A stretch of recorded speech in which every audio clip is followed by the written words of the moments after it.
So, hello everybody on YouTube, and welcome to Feedback Friday number 30, or possibly secretly 32, but we don't talk about that. Feedback Friday, I think number 30.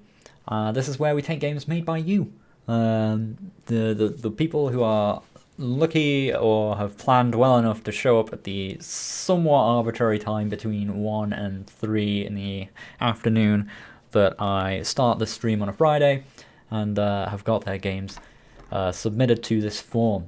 And assuming your game is made by you, free for me to play, Steam key or otherwise, playable on PC, I will play it, and I'll try and find intelligent things to say about it. Today we have 5 wonderful games lined up, the first of which is Tomb of the Lost Century, and it is created by Spleen Games in the chat. So we're going to play it. I'm going to see what I might have to say about it. And what I have to say about it, I like that little splash screen. It's good. Control F for full screen. Oh, was I zoomed in there? Hopefully you all saw it. I don't know. How does that work in here as well? Can I do that? Yeah, I can zoom in. Sorry, I've got new zoom tools and I'm very excited by them. What I have to say about it will just come from my own personal lens as a game designer. Can I turn this a little to the... I was not ready at all, man. Let's a little bit more. There we go. What I have to say about it will just come from my own personal experiences as a game designer, a game developer. Not everything I say will be correct. Some of it will need taking with pinches of salt. You know, game design is a very subjective, very iterative process. I only have, I'm not like an expert game designer, but I have a lot of experiences that I think can be helpful to a lot of people. So I always like to give that kind of disclaimer, just every now and again, you know, so people don't, so people don't get the wrong impression with what I'm trying to do here and the feedback that I give. But anyway, Tomb of the Lost Century. We got a lot of pixel art. We got a lot of different sizes, and this is basically the first thing I say about like any pixel art game that comes in here. It's try and keep your pixel art of a consistent resolution. The strategy that's been gone for here has been like to try and, I think, differentiate things based on like their distance from the camera. But what you've actually done is gone higher resolution the closer something is to the camera.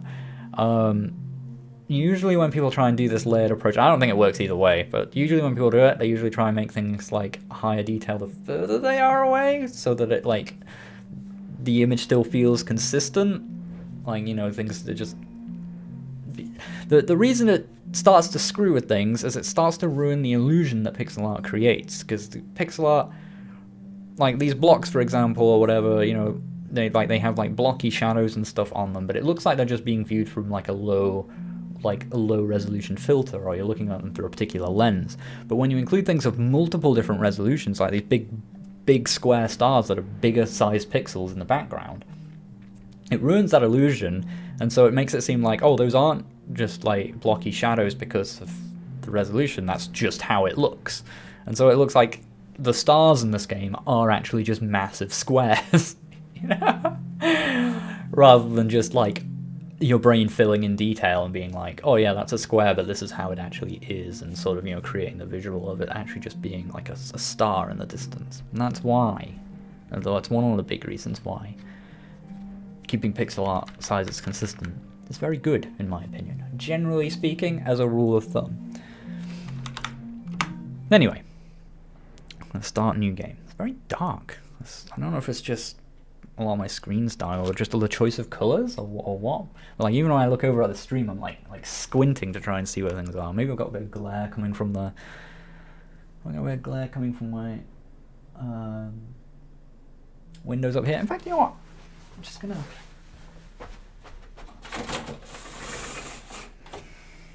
Let's bring down one blind. Yeah, it's made it a little bit easier to see.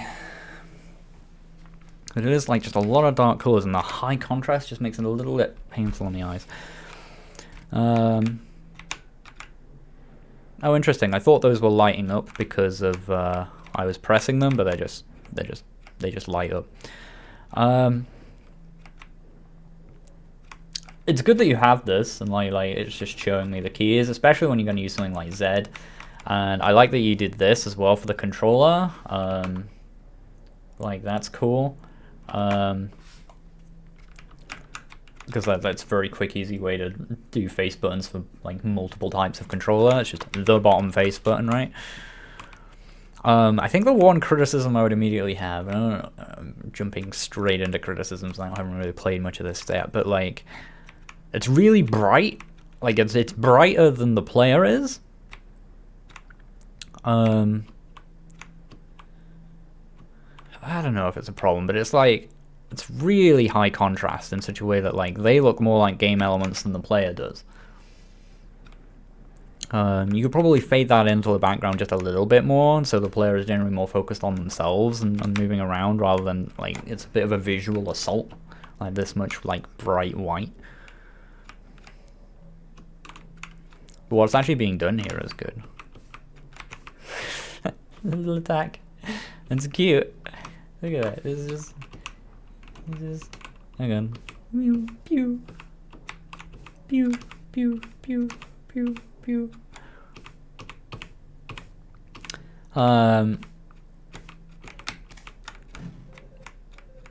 Watch out, spikes ahead. So obviously that font probably needs a little bit of might need a little bit of an adjustment. Did you want your attack to feel like a little like? It's a bit wimpy feeling, but maybe that's the intent. It's hard to tell at this stage.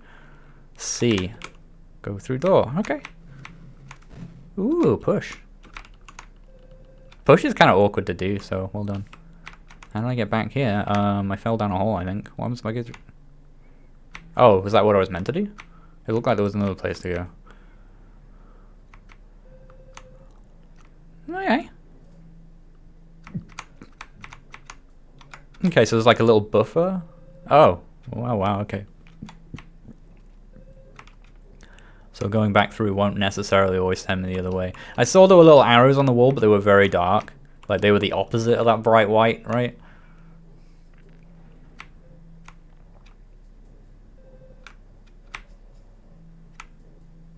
Well, what was that barrier at the bottom of the screen about?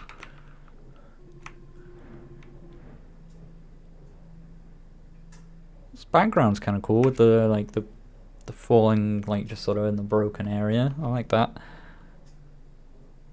You're proving yourself.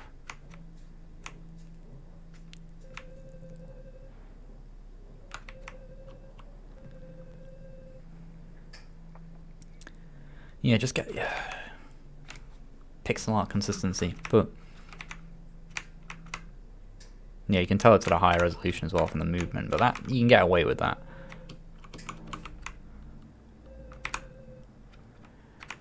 No matter the cost. It's a weird line, but what a weird dream. I should probably stay out for a bit before I take another. Oh. Journal, keep it up to date with more important information that may help me get out of here. If I ever forget what I need to do next, this will help me. Good to know. Good to know. Oh, I also press up to go through those. The C works as well. They build some features that are still incomplete. Also, you can skip to a certain parts of the game in the dev room located in the dream. Oh, that's like a sticky note put on the wall, like as opposed to like the signposts. It's like a little dev note. Who's this guy?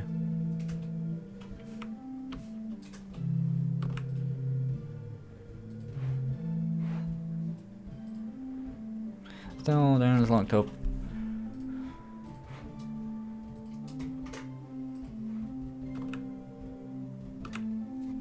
Okay.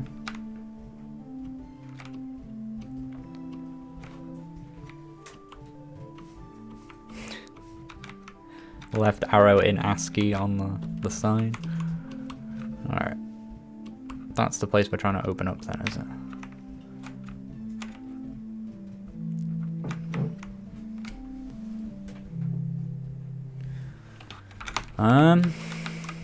I can't remember what this actually could hit.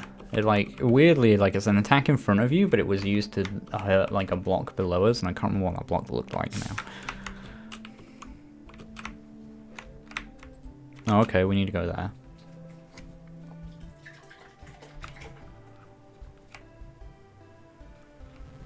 Nope. I looked away from the screen at the wrong time. Spike's ahead. Spike's behind. Don't know why, but I'm going to guess this is important. It was. Time wasn't lying. I mean, it kind of was. It was lying by omission. There were spikes behind. Dart traps ahead. Look for the holes in the wall. They aren't the fun kind.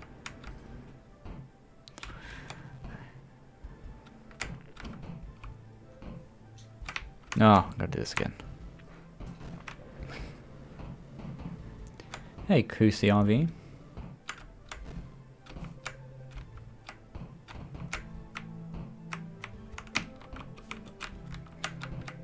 Another good example of the way, you see how the text comes up as you come through the game, and it doesn't stop you.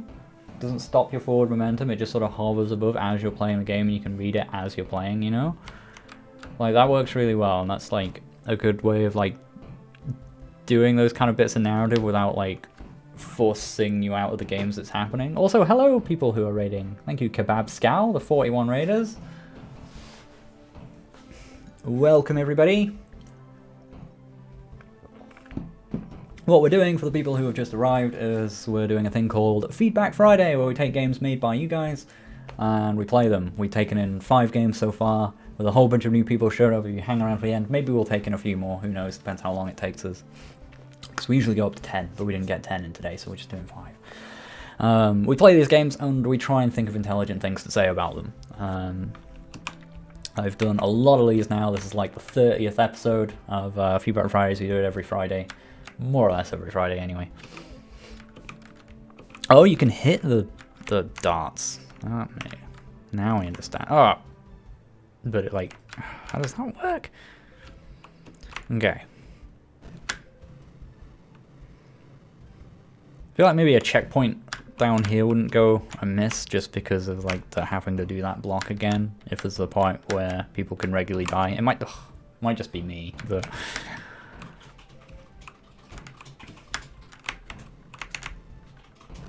yeah. Thank you very much, Kebab Scal. Hope you had a good stream.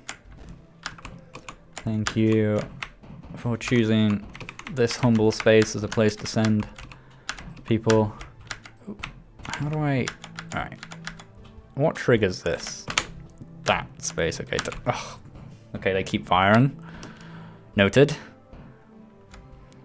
think it's a little tricky just because you don't, like, they're quite fast and it's not quite clear when they're gonna fire, so it's just reaction time, right?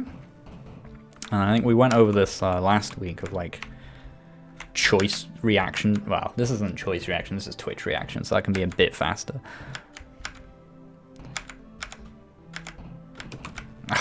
You hitting the jump button. Okay, that's just me being an idiot. Good that there is a death transition as well. All the basics are here. This is quite good.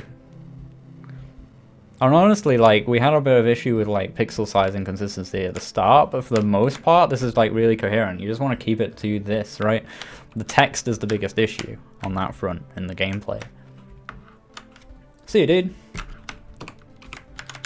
Thanks for stopping by. Thanks for bringing everybody down.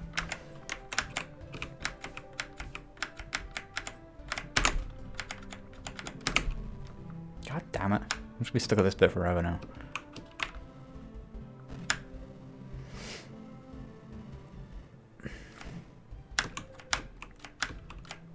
Oh, if Kebab Scal's already gone, I should have asked really. What was he or she? What were they streaming? Were they doing game dev stuff?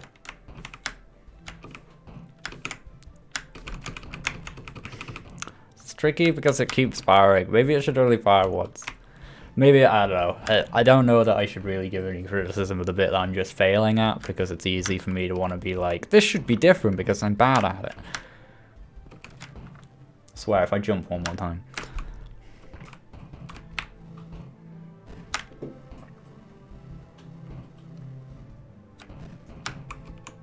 Game dev, that would make sense. Oh no, don't like being here. What do I do now I'm here? I don't have time to work out how that puzzle works. Oh no. Because I'm worried about a constantly shooting thing that only shoots while you're stood in that area or something. Gotta cut the rope. Oh, is it this thing? Oh! Well. See, we'd not actually cut any kind of ropes until that point, so there was not really any indication that that rope was not simply part of the background. I know it's like it's colored and like it's bright and so on, and which is like generally an indication that something has gameplay, but like we've never had to do something like that until now, right? I think what you could benefit from there, for the sake of idiots like me, is to have like a rope that you just cut somewhere that just moves a block to open the path forward. Like a really similar, like if you like, maybe you already get what I mean, but like, you know, so you could have like passage, and like a little thing down here and a block here or whatever, and a rope that you cut here, and just like you cut this rope and then this block falls into this pit and then you can just walk past it, right? Like super safe way to introduce that, that's like inconsequential other than you just learn, oh, there are ropes what you can cut, and then I would see that and I'd be like, oh, okay, do the same thing. I get maybe it's like, oh, it's going to be a puzzle because it's like higher up and you're going to like work out what to do there. But because it's like it's a bit too distant from it, you know, like it's up on the second floor here when I'm down here, so I'm looking at the elements of the game that are down there to help me. I don't know that I would have ever found that rope, because I would have assumed I could just like kind of make my way down. Yeah.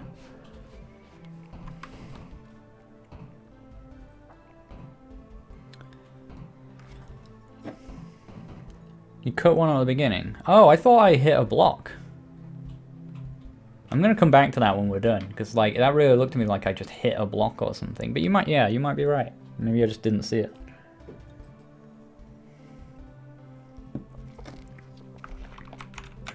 In that case, it's a different issue, right? You're skilled enough you can cut down any dart with your dagger. Yeah, I noticed that, but that's the thing. I learned that. So that implied that there was a mechanic that, you know, that's what I was meant to do. I was meant to like cut down the darts and and head over there. I think that's the other big problem with it, is because like I was seeing that there was another way to actually solve the problem, as opposed to like, oh, there's a dart that comes out and that stops me making progress. I need to do something about that.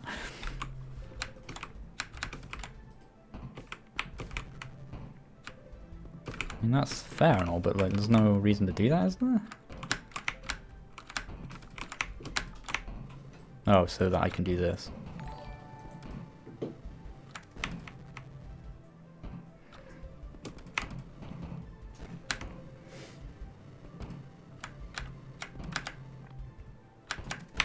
No, no, oh, there's another one up there, of course there is.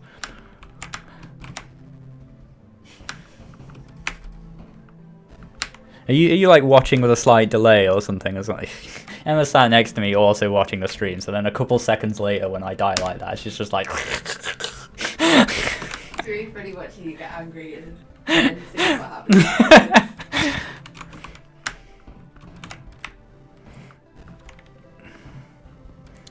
Damn it. Right, I gotta be careful because when I put this down I'm committed, right?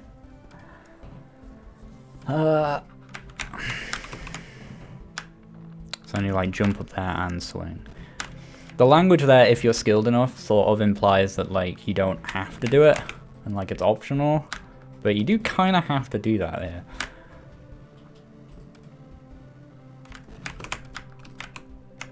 And that's actually pretty hard. Like compared to everything else we've done in the game, it's a bit of a jump in difficulty. Like it's not a bad thing necessarily, but like just it's a little bit of an awkward jump, right?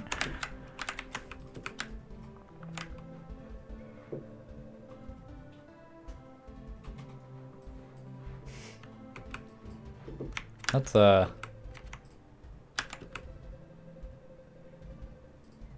not put me on a different track of what the tone of this game is going to be.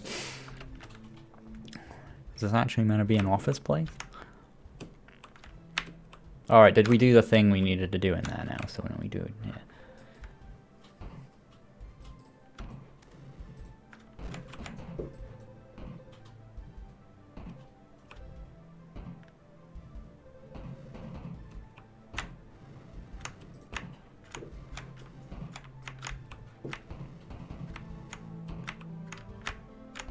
What's that arrow pointing at? He said something in there and I kind of wanted to get that text to pop back up because I didn't read it. Not sure what that did. This can be an issue when they do things that are off screen. Okay, oh, that's one of those because it has the arrows. Yeah, that was a big thing initially, like arrows sending a different way, and then it kind of went away for a while.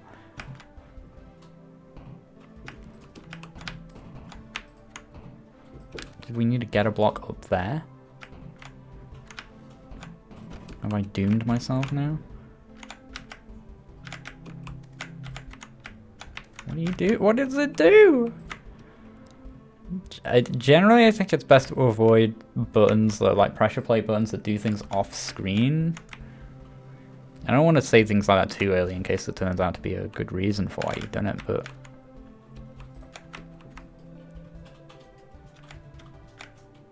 Now everything is shaking and I don't know why.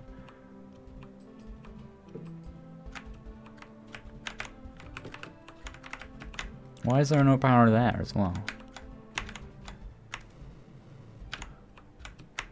Those suggest that they move or something?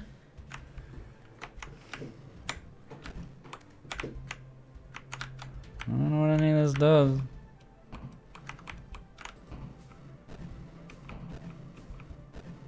Oh, is that a bug?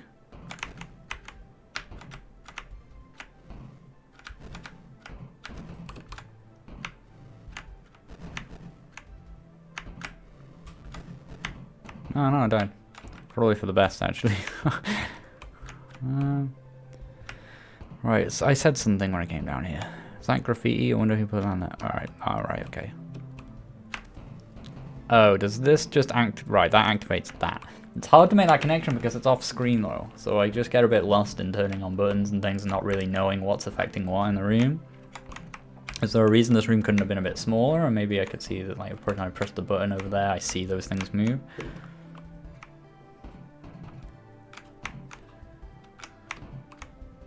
Don't know that I want to cut that rope right over.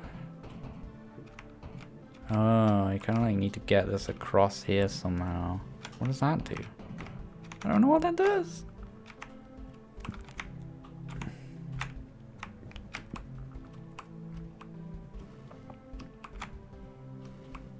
If you haven't already, it's hard to tell, but you might want to put a cap on your vertical falling speed as it gets a bit like mad, like instantly.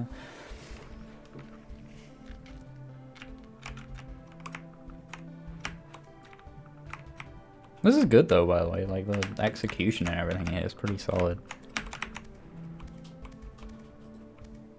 What does that do? What does it do? What does it all mean?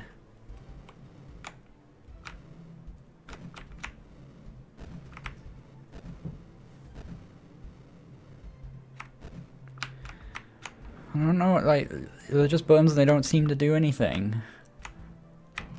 I think that's probably the problem because they're doing things off screen or something that I'm not noticing. Like, that's... There's just a bunch of, like, grey walls and it's really hard to then, like, walk over here and see, like, okay, what did that change? I don't know. Because I rely on seeing, like, movement. What might this change? Okay, I see that moves that thing somewhere, but I kind of want that thing there, right?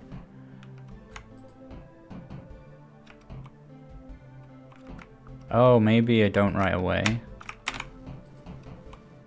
No, yeah, so yeah, I can kind of see now. We cut that.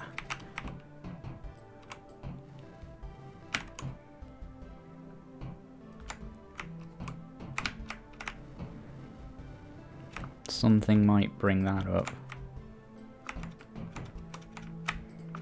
Maybe you.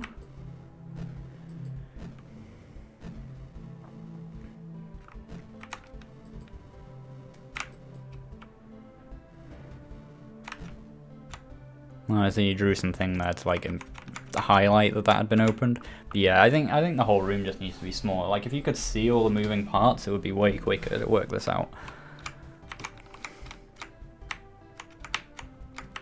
I don't know what that actually did. Oh, it brought that up. So now what I'll have to do is like... Oh, I can't. That's okay, we'll do this.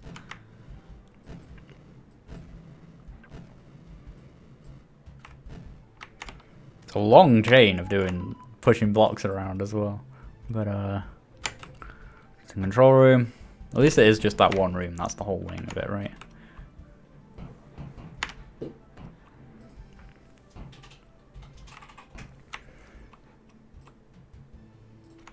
We'll do this last thing.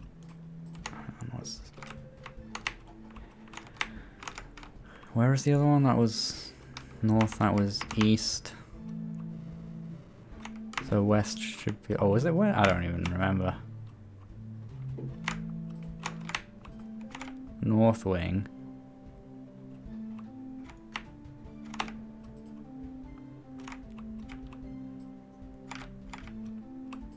East wing. So what, west wing should be over here somewhere, right?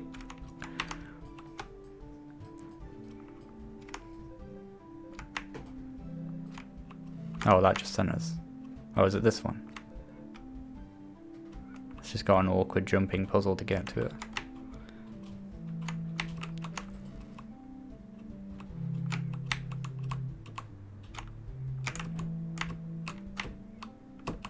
Ah.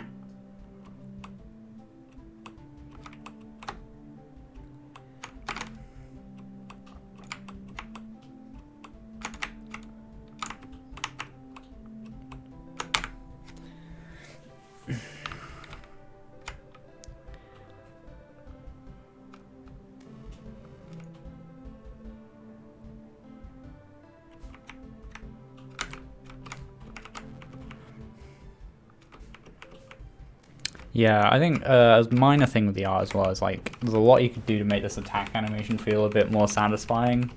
Let's get out of here before I can talk about it. Like this thing is just like it's very like I think it's because it's like you spend so much time on just like the thing with the animation is like it's like equal speed throughout, whereas like a sword swing generally isn't like that, right? You put in a bunch of battles, like a slight anticipation, especially if it's an action game. You kind of want to really minimize that and maybe not even have any. A lot of action games jump into the swing, so it's just like immediately like that like third-ish frame where it's like the slash is already there. You would like actually start with that frame, and then the rest is just sort of like the bringing the sword back kind of thing, and then that creates much more of like a juicy like swing. I don't know what word I was looking for. Whereas otherwise it just looks really slow, like it takes forever to get to that point, and then like the slash effect doesn't really work, and it actually just looks like you're swinging like a big weird round crescent thing, rather than that being like the after effect of having swung so fast, you know.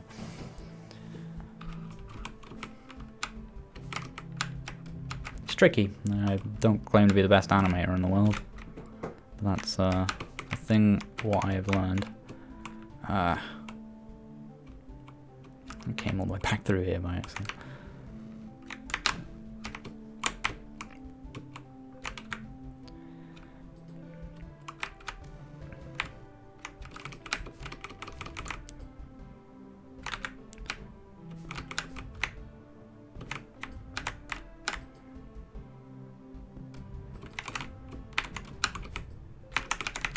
Oh. Oh.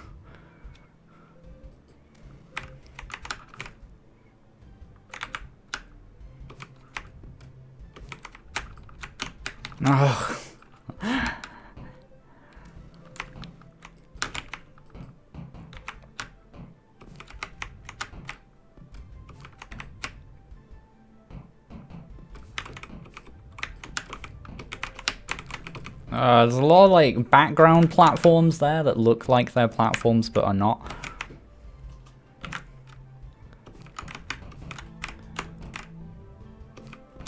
And because the colors are kind of similar, like, I know it's like they're darker and so on, and that's like the thing, but like it looks like you can land on all that space. And so then I'm just like, I fall through and I'm like, whoa, what?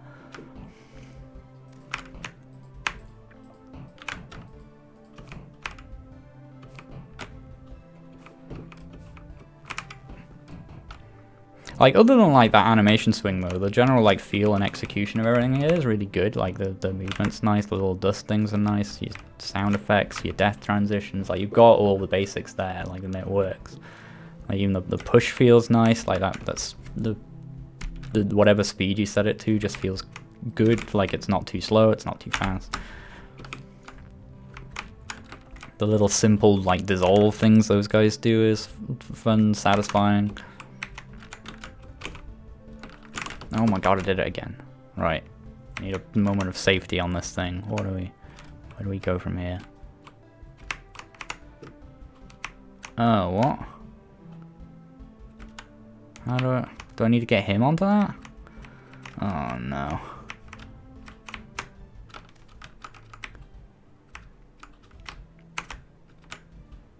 Okay, maybe this isn't too bad if no, okay.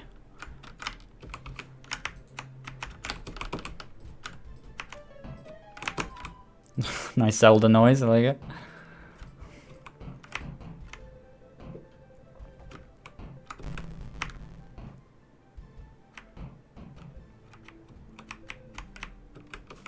Well, I did it now, right? What did I miss? Stairwell open. Oh, not that one then. Where did I open? Up here. Oh no.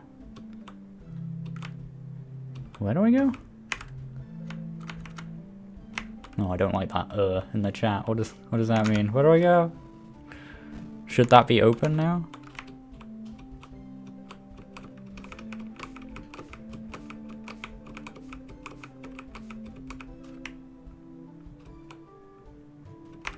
Does that have a jump buffer as well? Yeah, it does. Oh, does it? Actually hard to tell. Small one. Yeah. It's a tight one, but it's there. Definitely felt like it was there. Tells you how to fight the boss. Well, that's your fault. Because when I read the first couple of them, they just notes to Jill about like some HR stuff or whatever, and I'm like, alright, whatever, weird lore. And then I saw that again, and the first few lines of it said it was going to be the same sort of thing, and you know, I'm not that patient. I moved on, and it'll happen.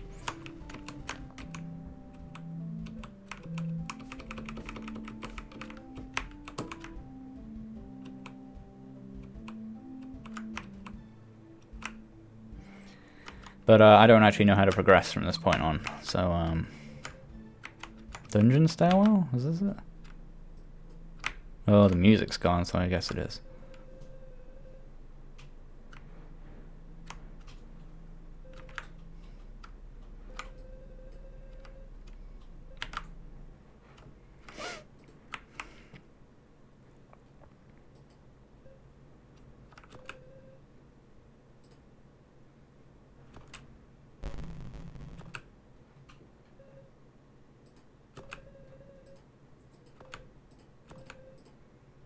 That's a weird.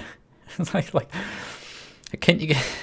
Is this person like buff through a robe? Is that like they wear little robes, right? But it's like, is it just like skin tight and they're just super buff? Like what's?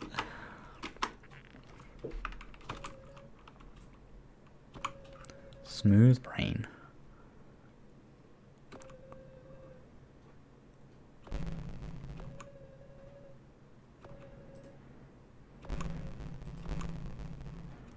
Shield jacked. Fair enough. That do be how it. Oh. Wow, it's pretty strong. But we hit it once. That's quite tight to react to. I need to like pre-jump there.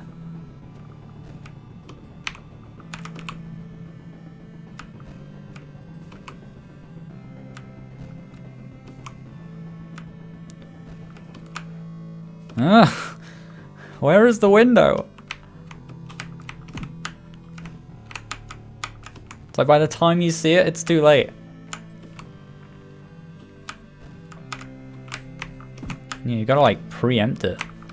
And if you preempt it too hard, he just turns around.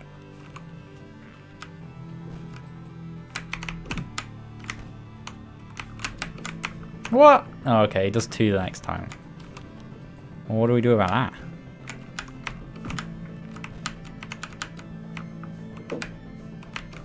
That, I guess. Ugh, okay.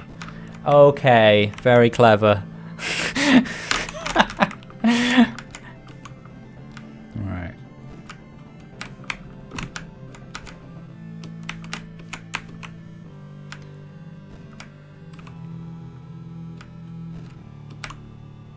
Ah.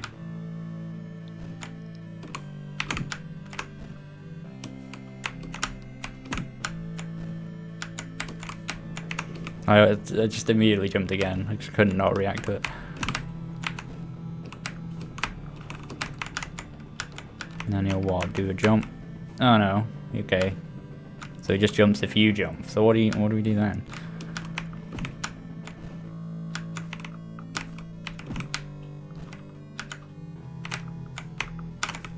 Jump early? Just jump towards him?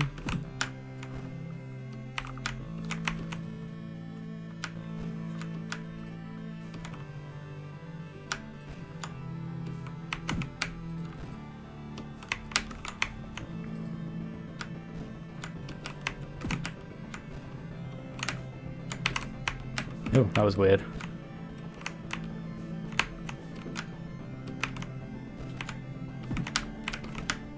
Okay. I'm gonna do it all again.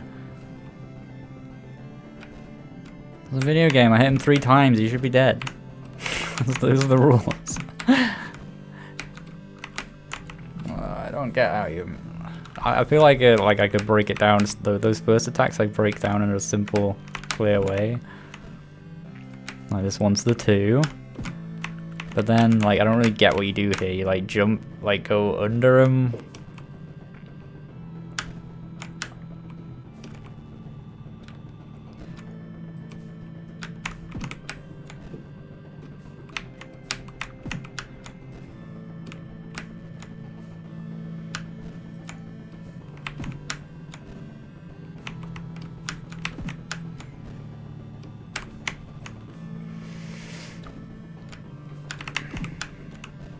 Then 2.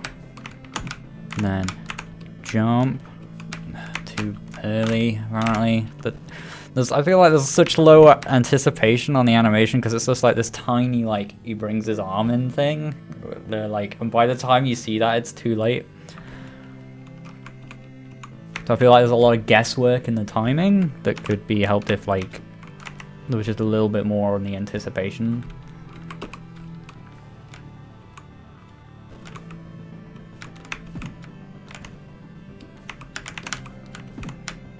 Just guessing the time right isn't that satisfying. I feel smarter if I see an animation and I go like, oh, it's that, and react to it.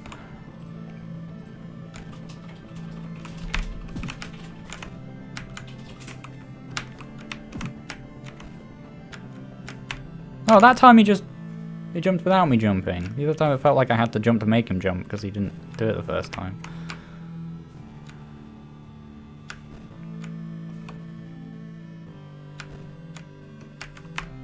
Like, yeah, if he just, like, pulled his arm right back. You'd make the attack look better as well, because it's just, like, a little... Whereas he could just do, like, a proper, like, bring the arm right back. Falcon punch style, right?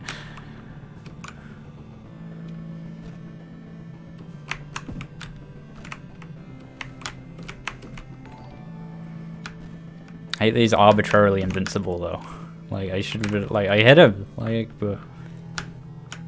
It wasn't the right time.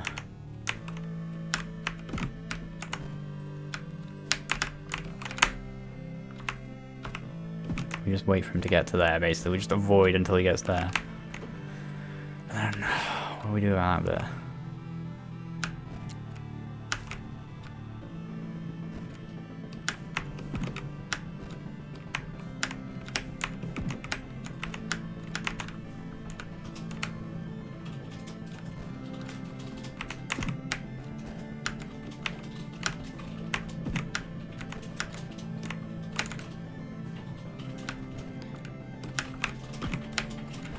Then 2. Then he jumps. And then he just does 1. Then he goes into the middle. Then we hit him. Then he goes mad, and God knows what we're actually going to do. Does he just do a 2 again? Does he do that every time, or is it different somehow? Just get far away. Oh, why did he take for? Oh, he has to get within a certain range before he triggers. Okay. 2. Stand about here. Let him jump. We'll just go under him.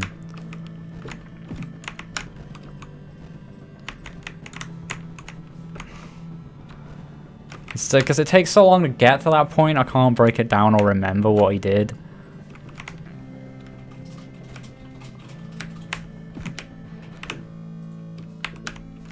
Like, I know he does a dash punch, but I don't know if it's like longer range, if it's faster, where I should be stood. And it's all very trial by error, because there's not enough time to really react to any of it, so I've just got to know it's coming. You can't choice react to this stuff, you can only twitch react to it.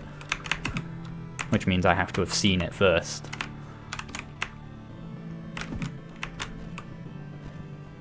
I'm just going to stand all the way over here. I don't know. Couple more attempts.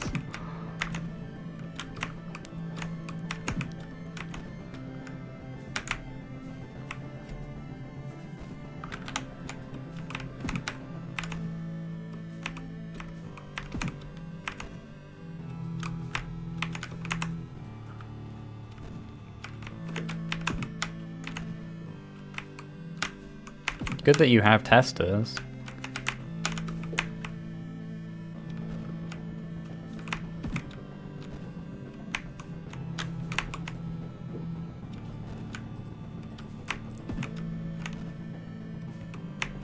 The hard thing right now is, of course, getting a situation like this where you can actually see them play, given COVID and everything.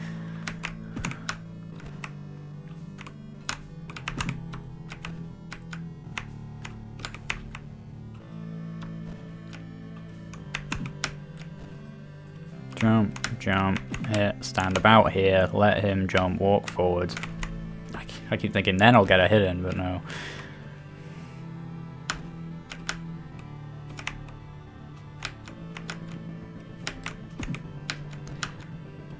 On 2, hit, stand about here, let him jump, move overhead, jump over a second one, let him do a big jumpy thing, then hit him, then, I don't know, stand 2 things away. No, that's not it. No, that's... So he has to do 2, do a jump, and then another attack. He's still not vulnerable.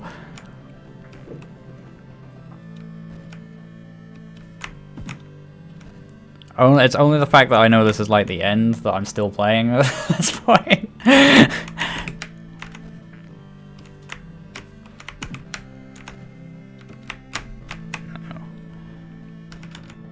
1. Then he does 2. Then he jumps. We walk under, we jump over. He does a jump.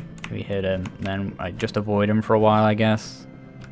Oh no, he does that time he does. So he does different stuff. So there's no way I'm gonna be able to break it down because I can't react by like Twitch. I can only react by knowing. And if I don't know, I'm not gonna be able to do it. Just straight up, or it would take a little, way longer than I'm prepared to spend. But like, so the execution in everything there was like generally pretty good. Level design was mostly okay. There's like little bits where I thought it could be better, which is things I pointed out, specifics as we went along. The art is like very dark, and some of the contrasts could be like some areas you want a bit more, some areas you want a bit less, and just in terms of things being bright and standing out to the player and stuff like that. It's kind of it's like a half rage quit, half ooh, we need to move on quit. It's just gonna take too long. And the other day I would have given up there anyway, because like if I didn't know that was the end, because I was just like, well, this is gonna take me a really long time, and then it turned into from really long time into too long, you know.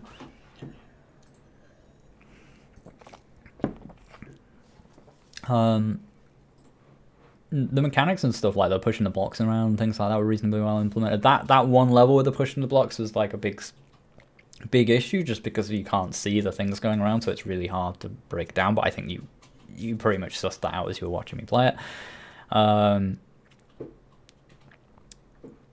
Yeah, the boss is mostly the issue with the boss is like very low anticipation on what he's going to be able to do next. So the way you solve the boss and the way I was solving it and could solve those first three.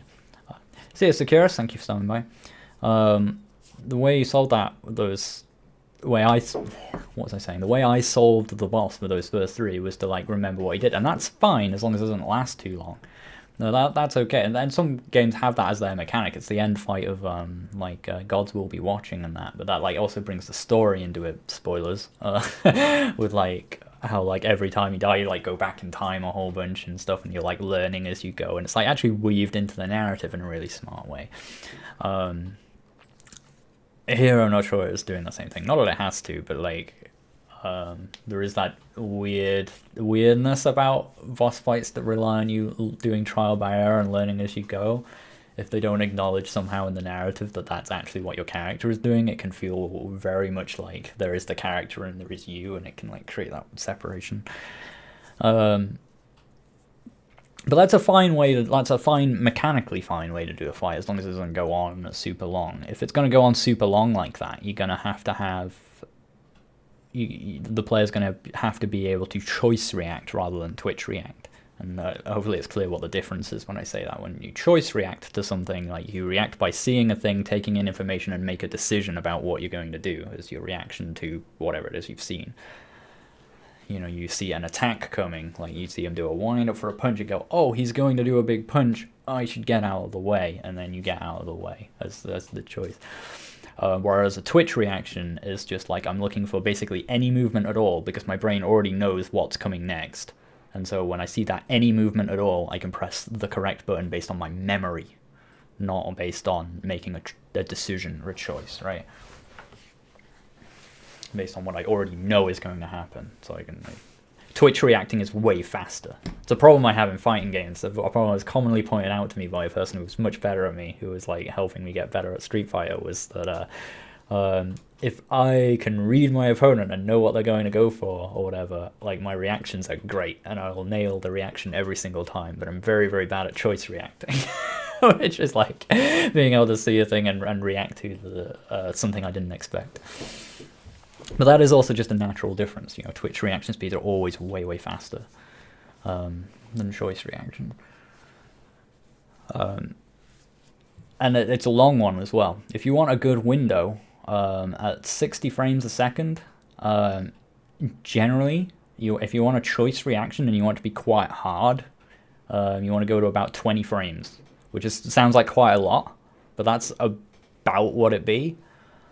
Most overheads and stuff in fighting games range anywhere from 16 to 24 frames of startup before like the actual attack hits.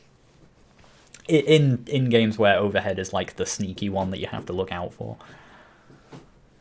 That doesn't obviously mean you have to draw 20 frames of animation, but it means that it's got to take 20 frames at 60 FPS, right? However your playback speed works. So like your wind up and things like that, depending on your frame rate, it wants to take, you know, a third of a second. That's about the minimum for like a choice reaction. I felt like not much slower than that, but I think it was hurt by the fact that the animation is so subtle. Like it's just a little like thing, and by then it's too late by the time you see it. I felt like maybe it was about 10 frames or something.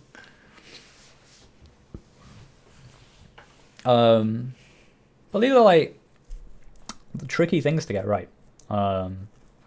These aren't like, you know, these are mistakes anyone can make, and it's a cool one to see because I actually know the correct thing to do to help make those things better. That's one of the things I know a decent amount about. Hey, Great Duckness, they're going well. We've only done one so far, but we don't have a ton to play today, so like we can spend a little bit more time with each one. Thank you for that one though. It was pretty cool. I think the only other thing I would say is like the mechanics themselves are pretty just straightforward and like not super exciting sort of way. It's just pushing blocks around, like the movement between holds, like going off one edge of the room and coming in the other had some interesting potential, but it wasn't really used very much. Other than that, it was mostly use sword on thing and push block into hole, right? Which is fine if you made a game entirely about that. Just as a warning, there's a lot of things out there that do that. But the execution of all those things is great, and that's usually what's the most important thing.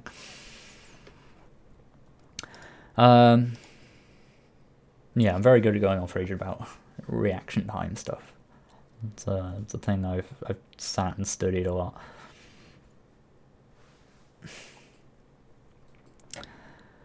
Okay, yeah, thank you, Alan. That was cool. Spleen Games with Tomb of the Lost Century, or Tomb of the Last? Was it Tomb of the Lost? Tomb of the Last?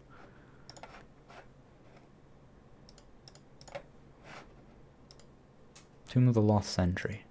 Yeah. I think the other thing I'd say about the narrative, actually, while we load up Fiesta Fist, is that it didn't seem to really mix super well with the visuals of the game. Maybe it was just sort of the writing style or whatever.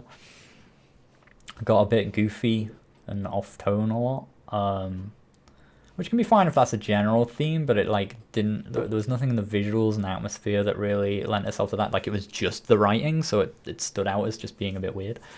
You know, Jill the Jacked and all that, which is like that's fine. It's just it didn't mix super well with everything else aesthetically. Anyway. This is from Cristobal, but with the artist Matthew Patel. So did you just do the art for this one, Matthew? Is that specifically what we should talk about here with this?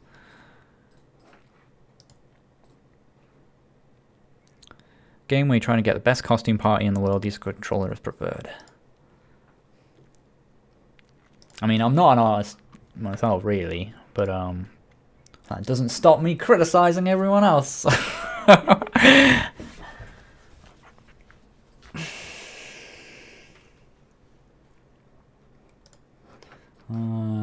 What is this? Oh, not an O. Oh, have I been extracting there? We're extracting there. There we go.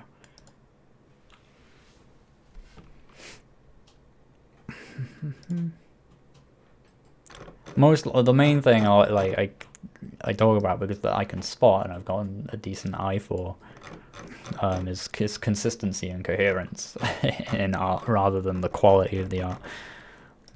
Because generally I find if you get that stuff right, the quality art doesn't matter as much as you might think.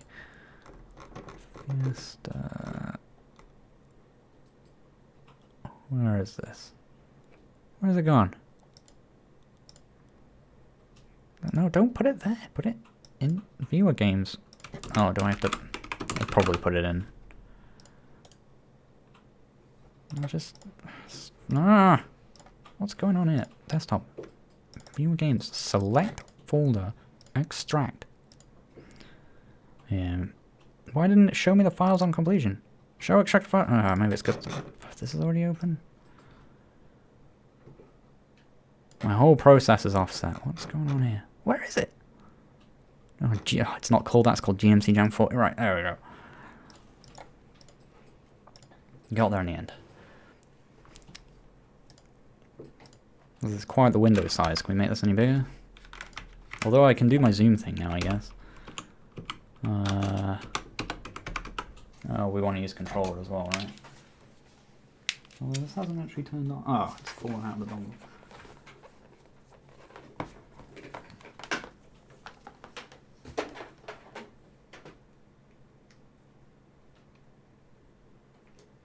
There we go.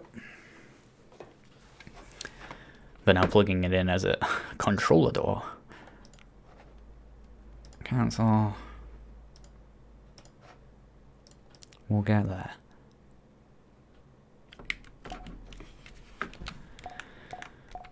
No full screen? Oh, there is. Okay. Just have to hold enter it.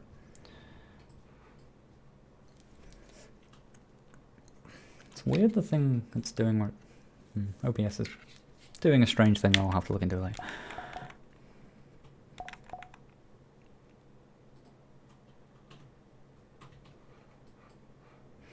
The pixels are of a consistent size. There you go. That's all. That's all. That's all I can say. Where's it's like a golden axie type thing. I'm not gonna lie, the pavement there looked a bit like it was a wall, and I was like, why can't I walk through the walls? Ooh, it's weird. It's like I get used to a certain speed with that animation, which is well, like a lot of frames in there. That looks nice. That's a good example of the attack feeling a bit more powerful, like compared to that last one. If you think about that last, the attack in that last game and how like it like showed the animation at like a constant speed and it felt a little bit wimpy because it was just like, whoosh, whoosh. You look at like that, and like you see how the head just goes like straight. There's like one animation, one anticipation frame where the head goes back a little, and then it's just instantly back, like down with like full lines coming out from behind it. And then the rest of the animation is just those lines like receding like quite quickly as well. Makes it work a lot better. Although the feedback on them getting hit is a little bit lackluster. They just sort of like fly backwards and like the hitbox is a little unclear. Like I seem to be able to hit them from kind of miles away. It's similar on me. Like what hit me then?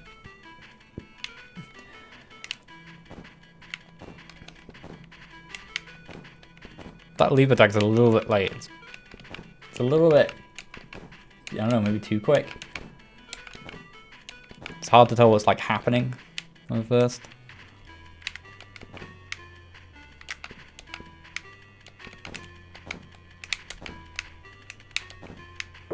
Oh yeah.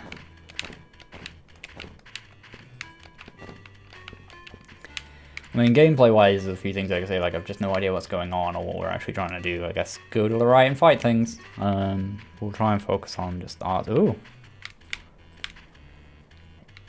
Yeah, I think all the movement speeds and stuff are not helping some of this art. Despite the fact that like the animations themselves look very good. Things need more general feedback on like being hit and stuff like that, which is stuff you kind of need to code in. Like just the little flashes are not enough. The hitboxes are really unclear. It's hard to tell when a thing will hit a thing. That might just be the hitboxes themselves rather than... Well, it is the hitboxes. The death animations are not super clear either. Like they just like slowly fall down. Like they do the flashing thing, but they also do the flashing thing when they get hit, right?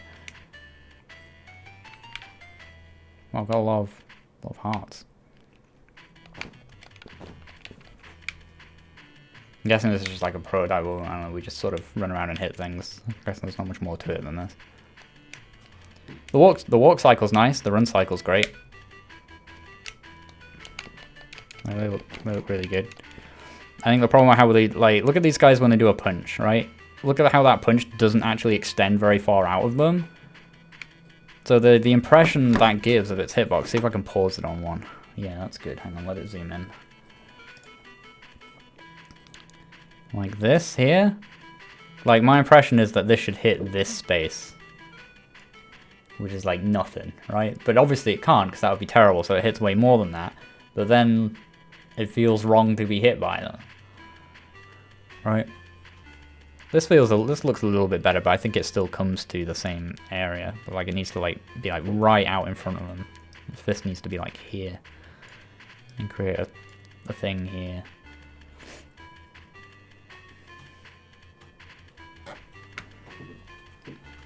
So a game like this, like clarity to the player where they can expect the hitboxes to be is super, super important. So yeah, I think the attacks from the enemies need a lot more exaggeration.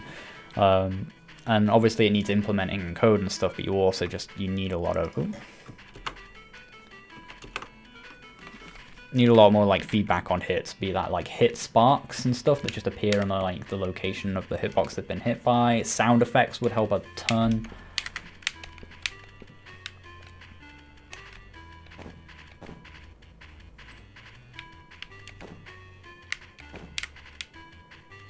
Yeah, different attacks help as well, like big kicks and stuff that can help because then you can draw a big leg sticking out. It's all about that clarity, you know?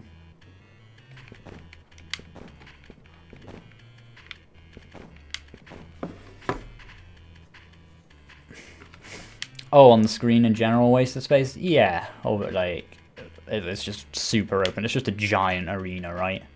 Like, you could have the same game occupy, like, just look at Golden Axe or whatever, right? You could have the same game occupy just the space of this pavement and just, like, have the rest, like, I don't know, UI at the bottom or something like that, and the rest just be, like, buildings rather than just tiles over and over.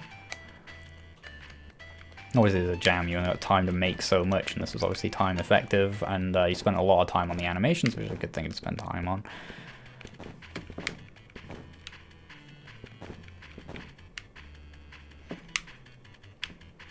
I'm not sure I agree with the texture you've gone for on the pavement as well. Like I said, it was hard to recognize it as a pavement. Probably have actually been more solid, but maybe that gave away too much of how tiled and kind of, you know, how much wasted space there was. So maybe it being textured made it feel a bit like it was, like the space was used more interestingly. But I wasn't really talking much about the background art just because there's really not much to it, right?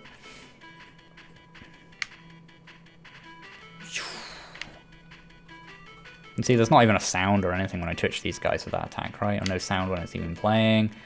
No knockback, no spark, no, you know, like that's the stuff that where you really need that feedback. Again, it all just comes down to that diagram I made, right? Of me, of the person playing the game with the controller and the screen. I'm sending buttons through this to the screen and seeing things on the screen. If the screen doesn't give me enough back, I'm not having a good time. Congrats, Diego. Hope that goes well for you. Anyway, we'll move on from that. It was cool. I'll say the animations and stuff were like the general quality of it very good. I think they need more thinking about in terms of how they're going to play out in the game, in terms of what the player is going to see and how the art can help them understand the gameplay, which can be a trickier thing if you're just doing the art. Like you're just focused on making it look good. Rather than thinking about how, like, you know, what each attack means for the hitboxes and so on. But in this kind of game, it is super, super important. But I'll say, like, the style and the animations and stuff, the characters and all that stuff, it is really good. Needs a lot more feedback, hits and stuff like that, but all that stuff needs coding at the same time. And yeah, the background's obviously super basic, but that was less interesting to talk about. It's just, you know, you've just done a bunch of tiles quite quickly. I'm sure you could make that way more interesting. Alright, let's move on. That was a quick one. Thank you for that one, Matthew. Next up we got Devilfall from this person.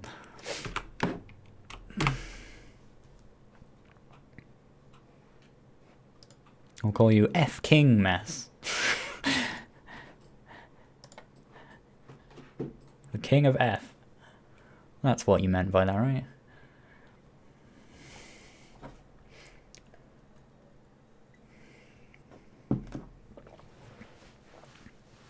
And eventually Drive will allow me to play your game. I don't want to put it in the overlay folder, I want to put it in the viewer games folder. God, how big is that folder now, actually? Oh, WinRAR. Every now and again, someone has to be different and send in a RAR file. Display files in Explorer. I have to remember to tick. Yeah, it's just replace. Give me a minute. Thanks, Cardboard Moon. Thank you. It is a nice sweater. It's a bit damaged now. It's starting to fall apart, annoyingly, like right in the middle as well.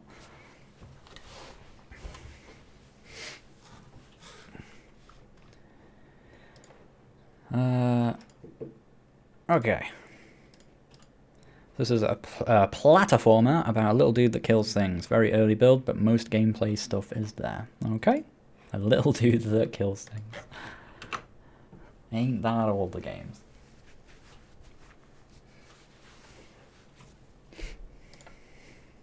Well, 7Z is fine, because that just opens as if anyway. King F from the country of man. Oh, maybe that's what he meant. Level 1, knee deep in the devil.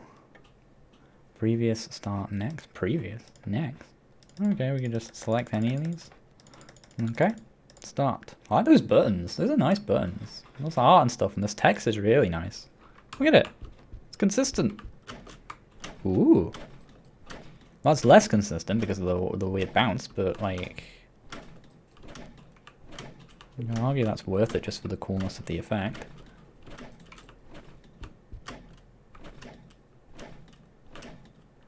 It's a bit trippy actually to look at that with the way that's all like moving around.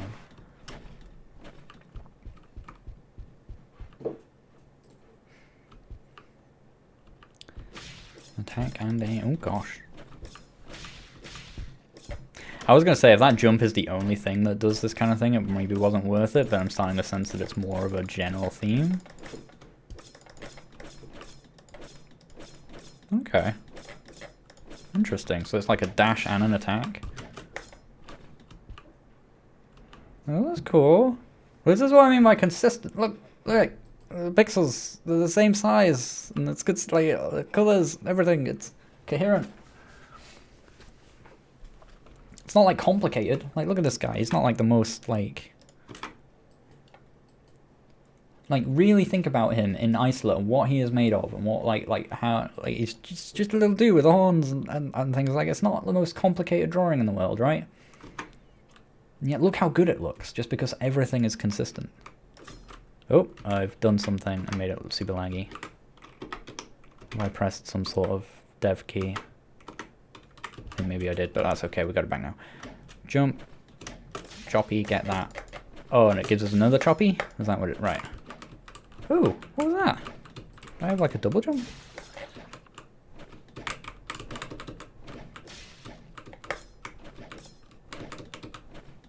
I'm trying to understand how that works, actually. It doesn't give me just a chop. It gives me a chop and a double jump? So by default, I just have the chop. Oops. And you can't jump after the chop.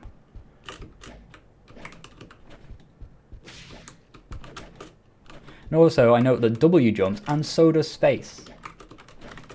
That's refreshing to give me options, you know? He resets the jump and dash after striking something. Okay, after striking anything, you get the jump and the dash. Right, I see. It's a little tricky, and it's like it's quite a complicated diagram to like explain. You get the general idea that like hitting this gets you something back, but getting all those things across, like you get the jump and the dash, is like a little bit like hard to get that all at once. I don't necessarily know the answer to that. Like maybe, I don't know. It's just a tricky concept, I guess. And to continue, press R to restart. Press.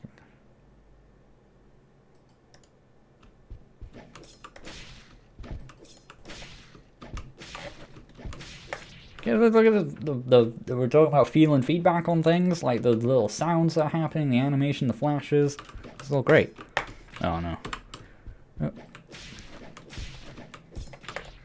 Everything hitting everything just feels really good.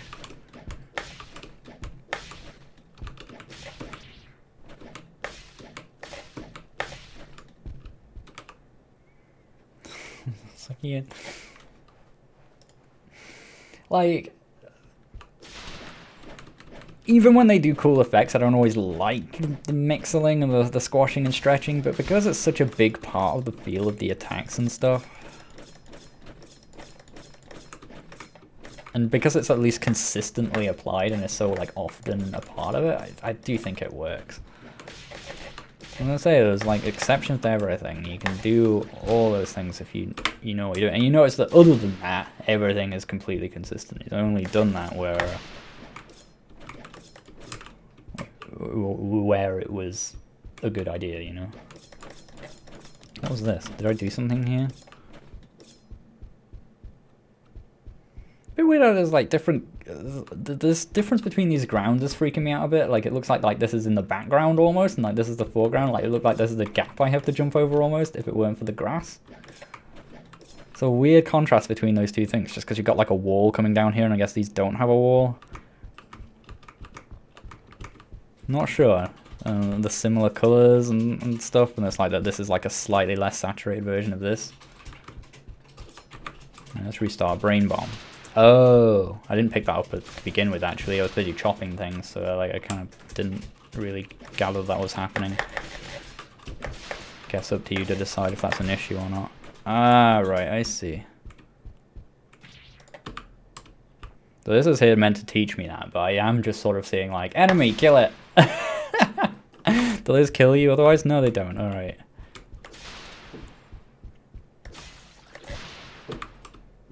Guess that's as good as you can get for that.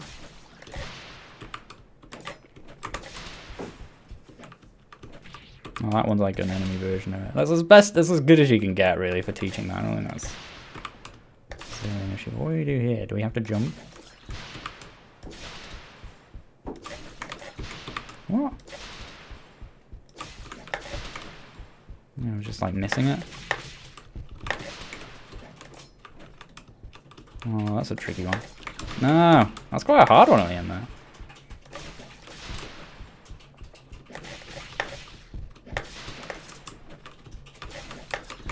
Satisfying, though. Those sound effects are great.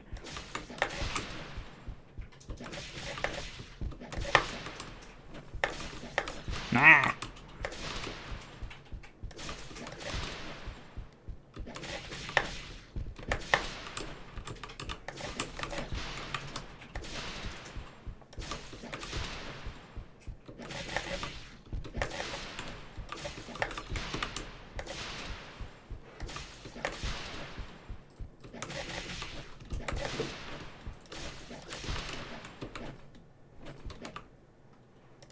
I think some of the concepts are a little tricky to grasp, but I think you've done the best things you can with the level design and so on to try and make it better.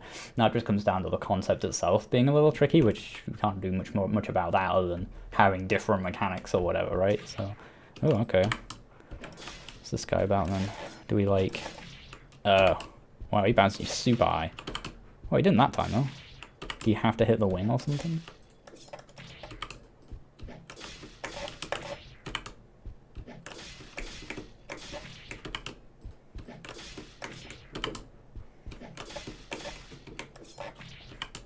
Oh, it resets your jump though as well, doesn't it? So you could do that. Yeah. Ah.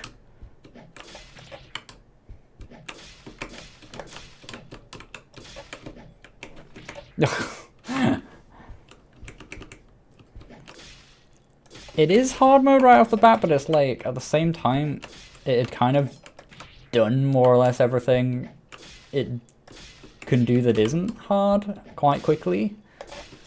So it's like, where else did it have to go but like getting quite hard? I suppose you could have like, yeah, I suppose it could like pace itself a little slower. Like you could just have a few more like simple bouncy bits for a bit and just like fun, satisfying like stuff before it gets like quite this manic. But I think it's a reasonable style.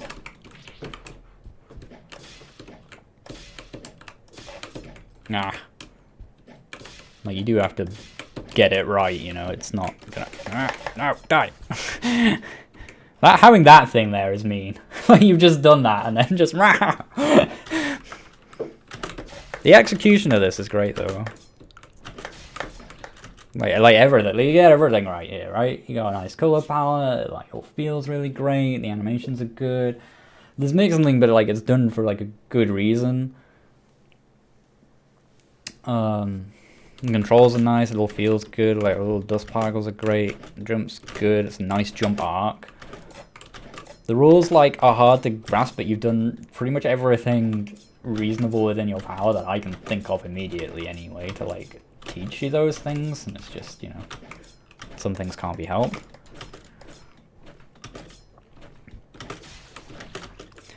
I think the main criticism would be like, I can't really criticize the execution of it. It's great, but like if you just sort of come back to look at it from a higher level, like the concept of like being able to aim this anywhere is actually really tricky. It's kind of the same core flaw with like Pokepoke and that. Like it's really like it's hard, you know, mouse and keyboard like platformers with like aiming like this and stuff. But a lot of them exist, and it's because they're actually a pretty rough concept. Because like they're just hard.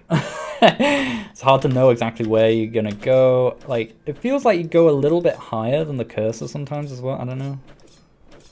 It's like it's hard when it's just literally the mouse, like Windows cursor, to judge exactly the angle. And that kind of thing.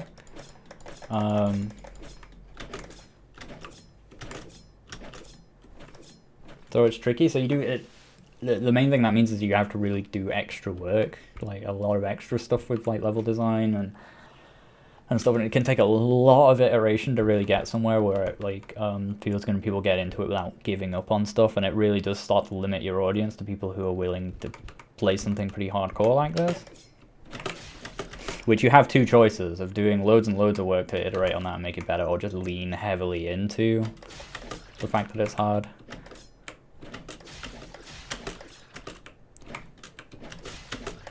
This feels like it does the latter, which is a way to do it. Man, this is tricky. Do I have to just do that right away? Ah, nice.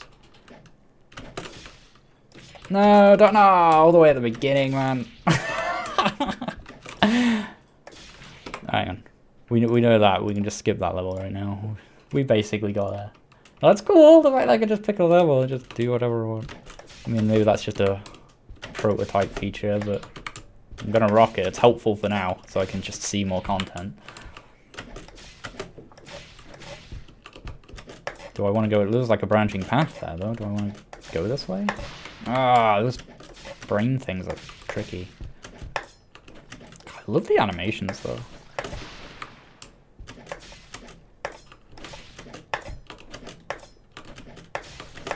Oh, feels like the hitbox on the sword is sometimes a little unforgiving, and I'm just like, did I not hit that?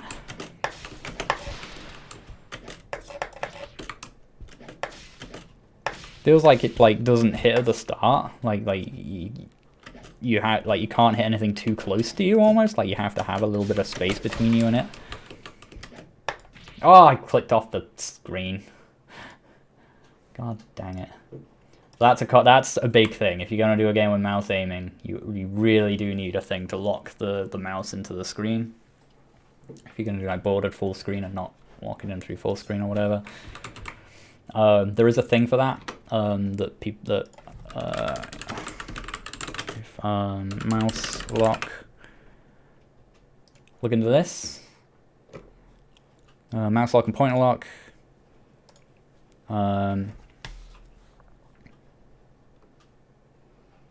Wait, is this the one? It's one of these.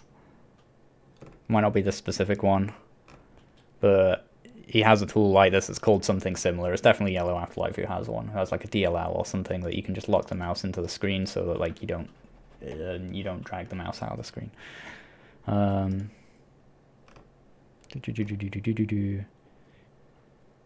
Native mouse lock for gaming. I think this is it. Yeah. It's really good. Works for Gaming Studio too. Simple on and off trigger. That's why I use in PokePoke. Just to stop you from ever clicking outside the screen. Highly, highly recommend.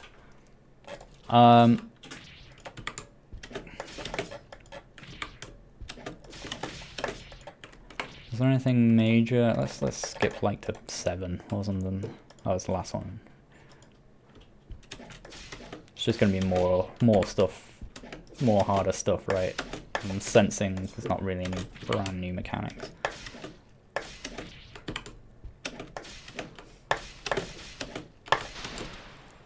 That's kind of cool of like hitting that into the thing and moving on. There's a lot of potential for just cool movement stuff in this. It's great. Focused on all the right things as well. You notice how the menu is just like, I mean, it's a cool looking menu as well, but like it's just the buttons. We haven't spent loads of time on a big fancy title screen. There's no story or anything like that built into it yet. It's just like, just focused on just aesthetics and narrative and execution, and it's great. It works really well for it.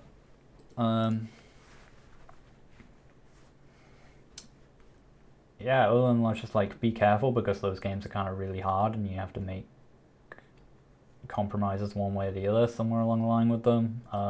Try and you gotta try and do little things to like make the execution like feel good and fair whenever you can. Just like, I think the little issues would be things just like of like the hitbox not always, like it's sometimes feeling like I should have hit something when I didn't. You want to, I think in my experience it helps to err towards helping the player out in those circumstances, and like maybe just giving a little bit more forgiveness on the hitbox and that kind of thing. Maybe even going as far as to do a little bit of auto aim on stuff, like if you click near a thing, maybe like lock it to the thing. That's a bigger one. That's like, because there's sometimes situations where you would not want that and so on, but it's the thing you can start to consider with those kind of games. But I can't really fault a lot else with it, really. Great art, great feel, good execution, good level design. It does ramp up very fast, very quickly. But if that's what you're leaning into and that's your audience, then go for it. I think there's room there to do a lot of like fun, satisfying levels that might broaden your audience a bit. I don't really have much else I can say about it though. It's pretty good. You know that one? Yeah, the forum is closed. Normally we would have done more games. We might take a few more in, depending how... basically, when we get a smaller number of games, I just take more time with each game than I normally would. But we'll see what time it is when I get to the end of this, and if more people want to submit some stuff, we'll bring in some more stuff. Space Scavenger from Red Cabin Games.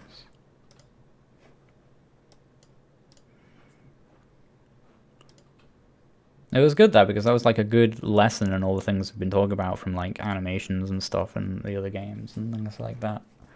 Feedback.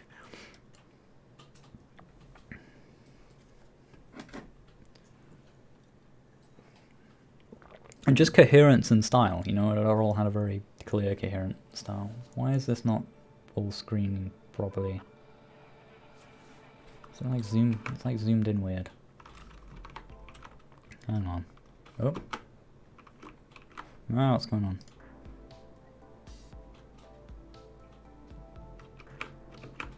No, it's not that. Give me a sec. Why is this all screwy?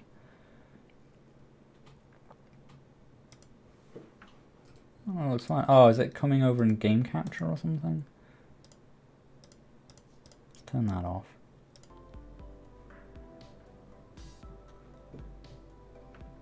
Oh, no, that's weird. Tribe game, maybe? No, it's doing it. Like, every time I come to it, it's just like stretching this out. I think it's to do with some of the new settings I put on to make the zoom work. But I'm not entirely sure. No, this looks fine. So why is it when that comes? Cover overlay.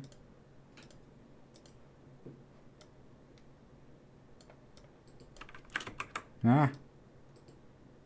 The whole stream's falling apart. Alright, this... Oh, that overlay needs changing anyway. Cover. Resize that to like here. To where it should be. Grab the monitor. Bring that up. Okay, yeah, that's fine. Assuming we can get the screen size to work.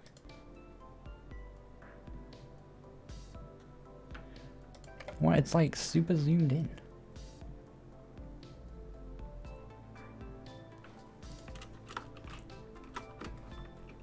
But like it's not part of that. That should be fine. Settings? Video? Oh, it's because it's gone like 4K.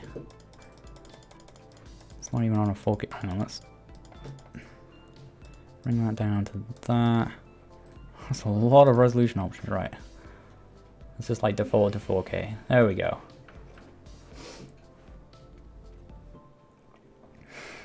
So it might be because my other monitor is 4K, and it might be like just trying to go to that instead of the resolution for this monitor, which is this. Depends how it's defaulting and trying to like work out what it should be by default. This is cool though. Look at this. fancy menu. What is this built in? You say it's not Game Maker. Is it like a Unity thing? Godot thing? What are we looking at? It's not really that important, just interested. This menu is super nice. Look at this, this is very professional. Like AAA level menu, this. Only really given away by these sliders being a little bit rough, but like...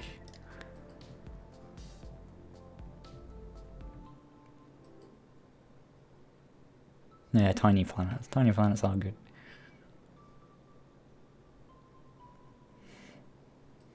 Unity.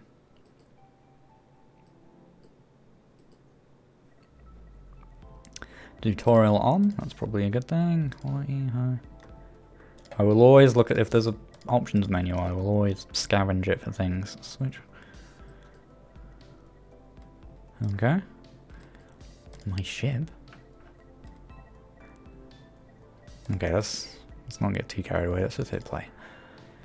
Tutorial, learn the basics. It's probably a good thing to learn. Is this solo developed? I think it said some stuff on the title screen, but...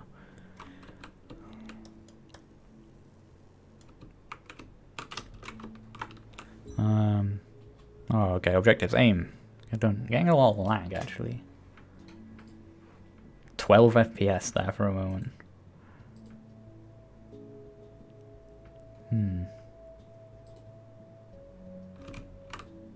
Like, sometimes really smooth, and then occasionally just, like, lags right out. Like, now it's like 200 FPS, and then... like, something will happen and it just drops to, like, 4. What do I do? Just do that for a while, and it'll eventually say, yep, you've done it. Okay. Scan all planets. Wow. Oh, okay, just go near them. That's intuitive enough. Gravity. Oh, we have to like, okay. Okay, that's intuitive enough. Drag to attach laser. Ooh.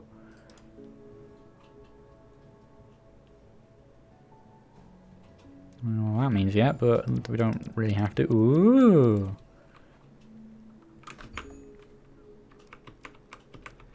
Laser, swap between laser and laser. Oh, we swap what's on each key, right. Oh, right, yeah, because we've got that. And that recharges. Kill all enemies? What enemies?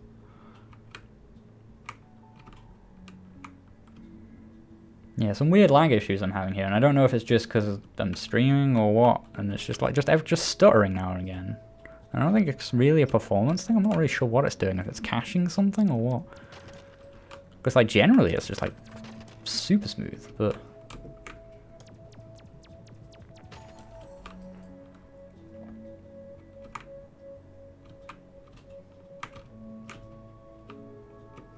like weird suns in the background look very cool. The minimap? There's a minimap? Oh god! Oh, you're right, it isn't very noticeable. On to the next level. Okay, so is that what we do? We scan planets, we get things, shoot monsters. Fight your way through 3 unique worlds.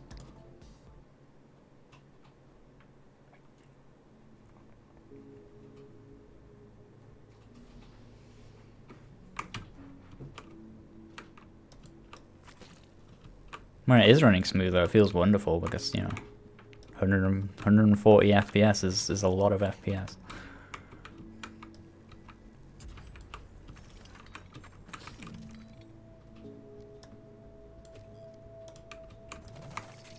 Oh, that build mode that's just like sort of slow-mo and stuff is cool.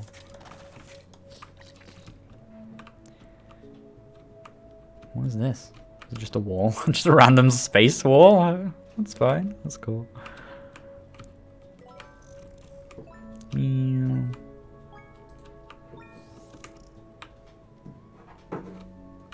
What does scanning that even do? Or is that just a narrative thing for me to do? I don't know.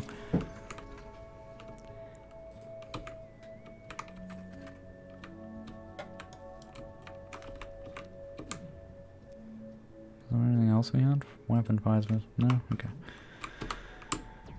That's a very cool effect as well. That warp looks really nice.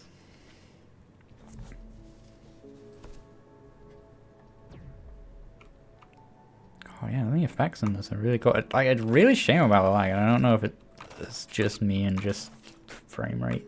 Just I think of some streaming.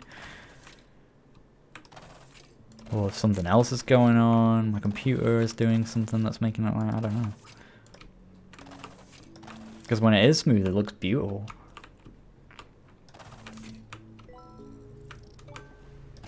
That looks like a Katamari planet or something.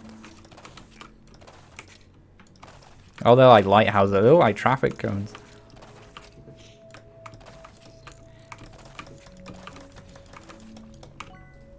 The beam might be better than the the nail gun actually. It's shorter range. It's just more reliable. What happens if I just fly into the planet? Oh, it's like water, so I can. Alright.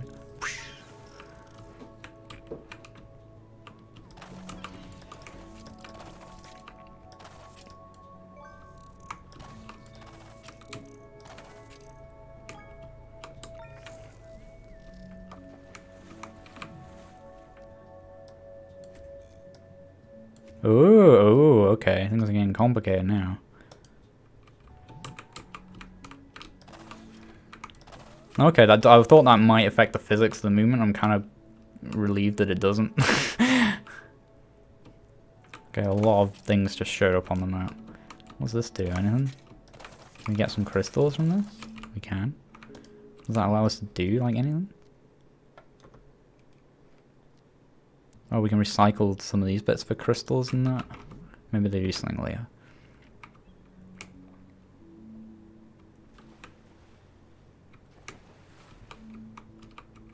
And try and change the full screen mode, maybe.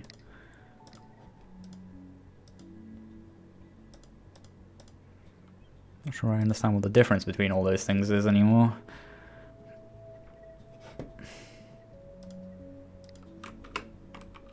That's doing the same thing. It's just every now and again it stutters like it's having to load something in or something. It's like it's the same sort of lag you get in Overwatch sometimes when it's downloading like the patch in the background or something.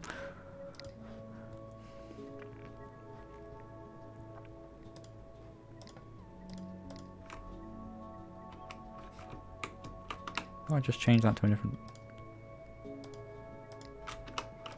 Doesn't seem any different.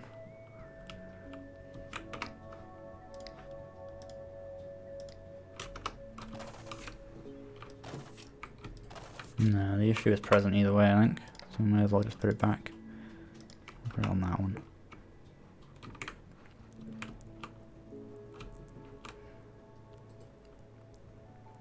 Oh, you have to go XP it. Do you want me to play it anyway and you can watch the VOD back, or do you want to save it for another week?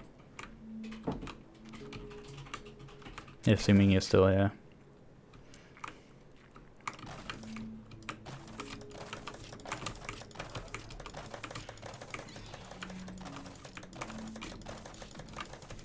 Nah, it's fine. Well, which is that? Do you want me to play it or do you want me to wait? Up to you.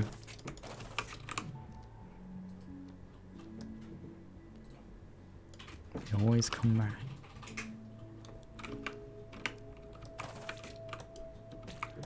Ah. You'll wait. Okay. That's fine. Sorry about that. Things happen.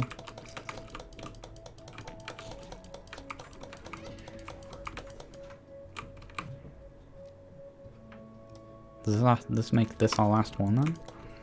Oh, okay, that just makes us go faster and zip specifically in that. Oh, that I have to be facing the direction. Right, okay. I kind of get it.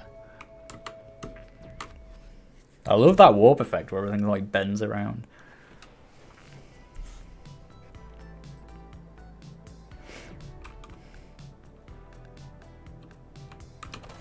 I don't think anything I don't know. It doesn't feel like a graphics thing because like the graphics are all doing fine. It's the kind of lag you'd expect if something was loading, which lends me to think that maybe it's not even the game and maybe something's going on in my computer in the background or something. I don't know. Let me just check real quick.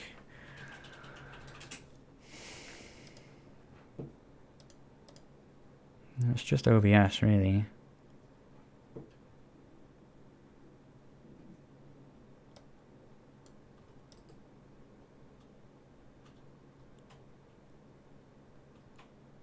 What's Windows Explorer using 4% to do?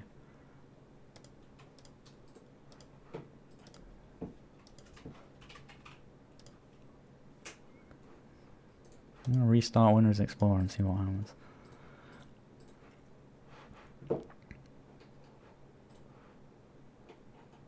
It could, yeah, it could also just be OBS. And there's not really much way to test that.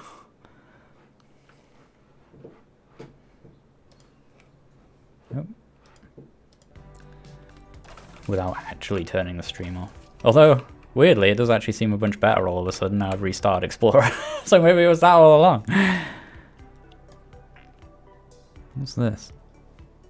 Armor, blocks damage taken. I'm gonna put that on the side. I like how even that gun has like a module on the side of it. Does it specifically have to like block damage from that direction? Or does it just add like a passive bonus?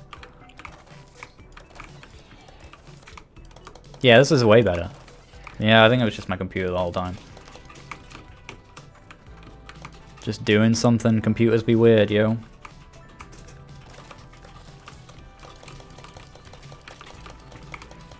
You can tell just because like it was the way it was stuttering but not consistently stuttering and like was mostly like super high frame rate in between. It only blocks if it gets hit there. That's what I thought it might be. I like the sort of permanence of things like kind of like go a little bit into the background and like turn dark like that. That's cool. Something you don't often see in space games because it's a bit anti-intuitive to be like leaving bodies behind or whatever. Well, that's cool the way that's faded out like that. Yeah, this is super smooth. Like it won't even, like I only stream at 60 FPS, so you're only getting half of how good it looks. Like, it looks way better than the way you're seeing it.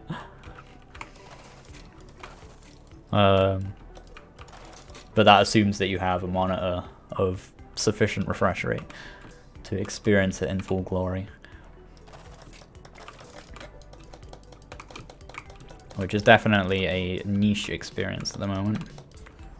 Oh, that was like another, like a dead ship or something like that we harvested this from. Maybe it has been this whole time and I'm only just knowing, like, slash your foes. Is that a thing I'm gonna have to like swing into them?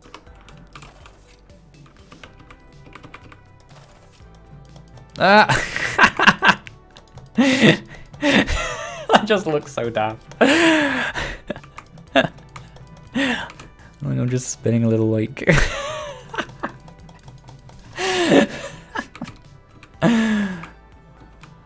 I like it.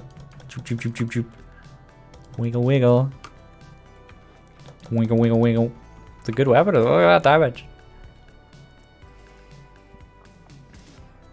I think we get the idea of this, so we'll put it down soon, but we'll just see a couple more levels. The effects are great.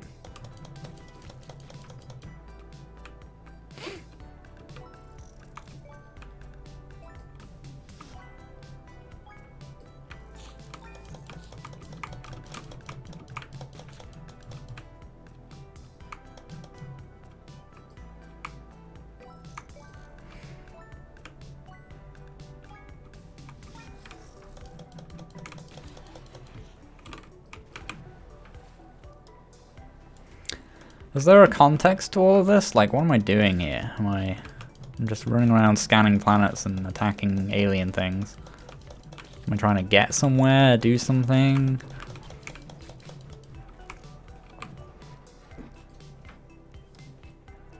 I'm not saying it needs a quote-unquote story as such. But like, some kind of context. Some sort of narrative context of some kind. We're not going to miss.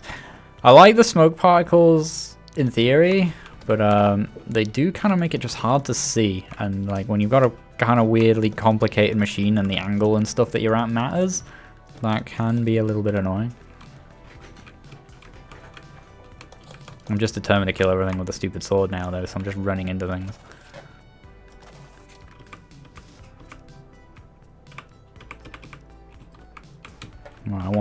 the boomerang and the sword, I think. It's great though. I like the whole concept of the mechanics. Oh, okay. I missed an intro. What, did I accidentally skip it or something? Can I just recycle this? Nice timer. That's good.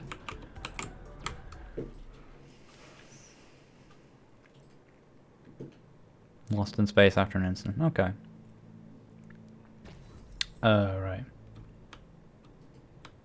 Might want to tie that into the gameplay, so I don't know. Yeah. Could argue either way on that.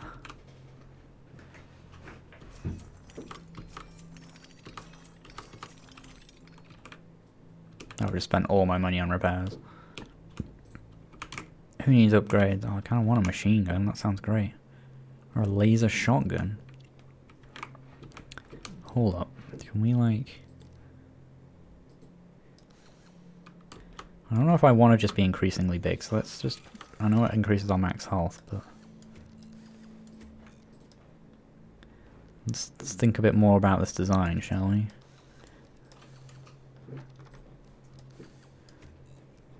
Oh, the weird laser wheelie on the front. Yeah.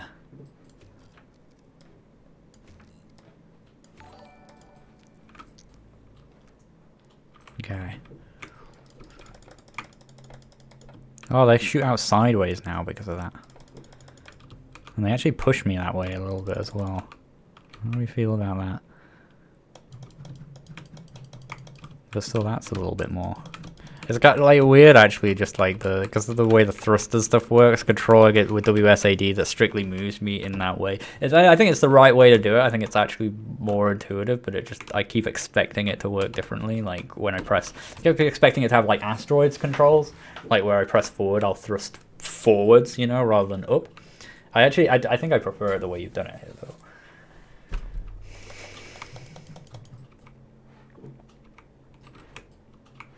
I can't really afford it.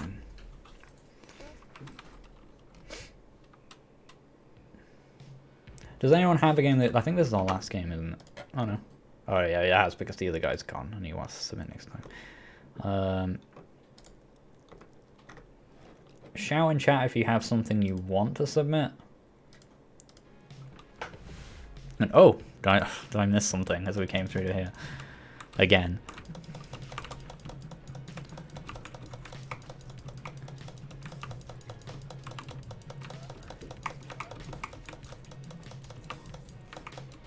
Battle drone.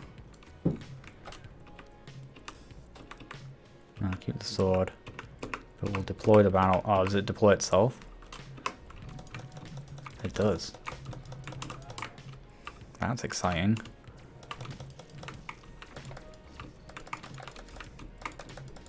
The sword appears to be a dangerous weapon. It's just getting us killed.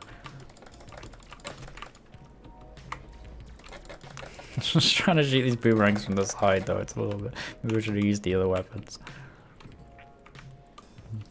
Oh, I still have the nail gun on? Maybe we'll use that. Let's recycle this.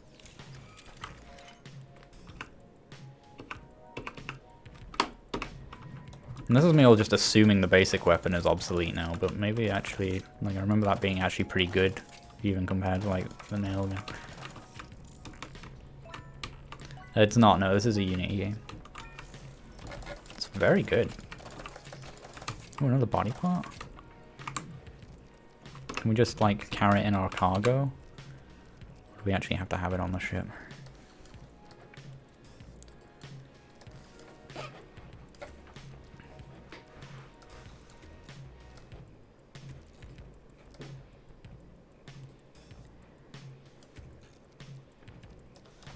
Here's what we'll do.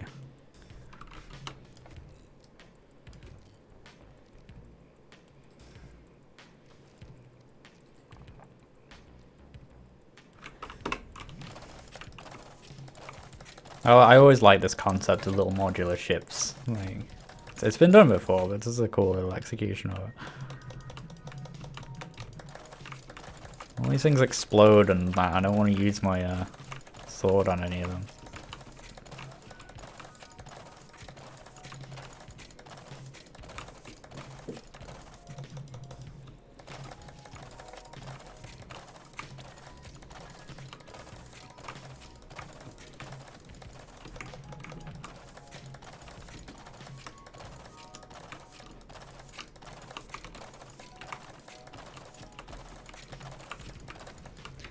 No, we finally bit the dust, and we'll leave that there. But that's really cool.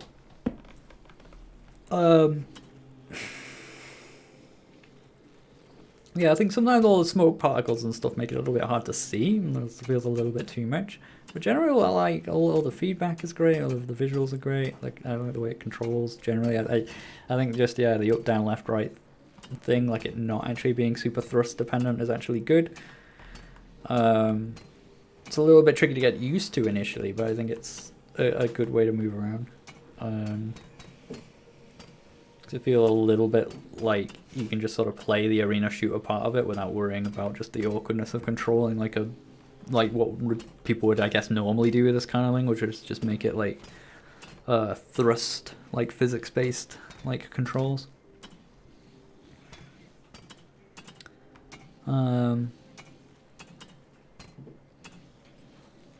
I'm not usually keen on games with this kind of art style, but I think it works really well here.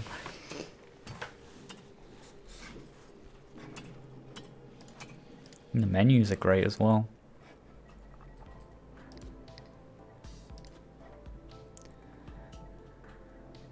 I was prepared initially to say when I came in here and saw all this, when I see this on stuff on a Feedback Friday game, I'm usually like, okay, they've spent too much time on the menus and stuff, and there's not going to be much game underneath. But there was plenty of game underneath, and it's really good. It's super well polished, so there was value that those value multipliers multiply, and it's just really, really good. I struggle for feedback on stuff like this because this is the sort of thing that's like better than most of the work I do. So what can I tell you to do?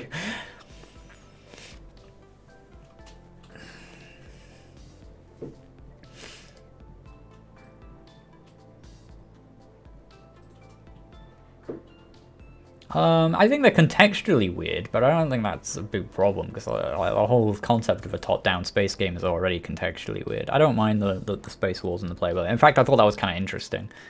It might let you do things you couldn't do otherwise, other than just be a block of space.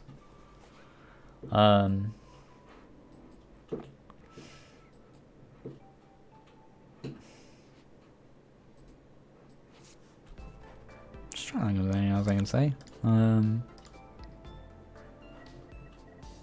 Ooh. More different colors. Oh, it's like saved my ship as well. Can I just like carry on with that?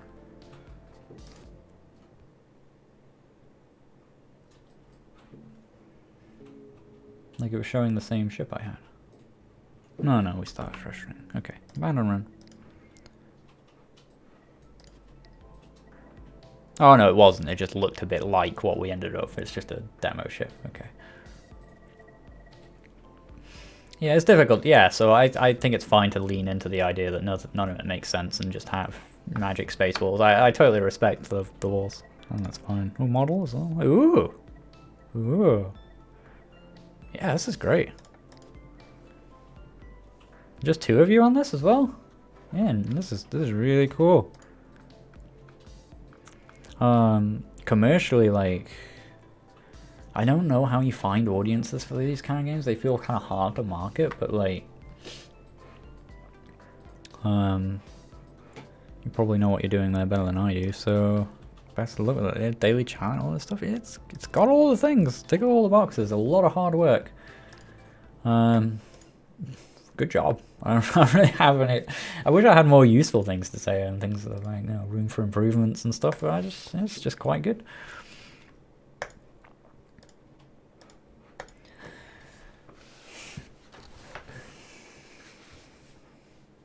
We'll get rid of all of these because the other guy wasn't here.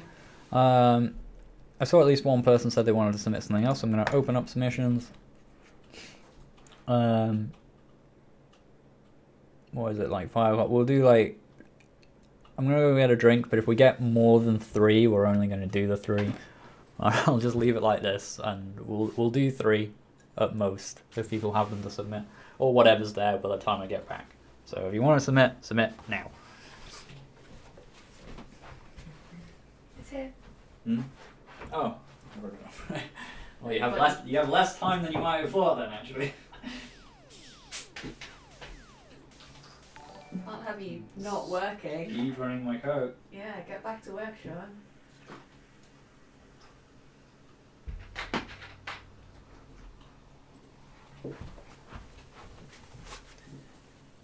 Thank you, person. What followed? I saw a thing pop up and heard the noise, but I did not see the name.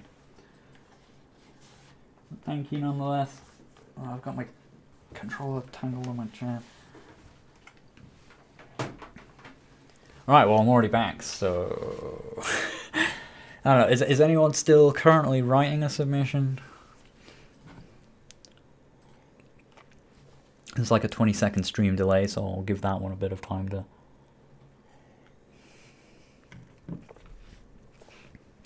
I'm glad I gave your chat like no time whatsoever to do anything. By bringing the cocoa.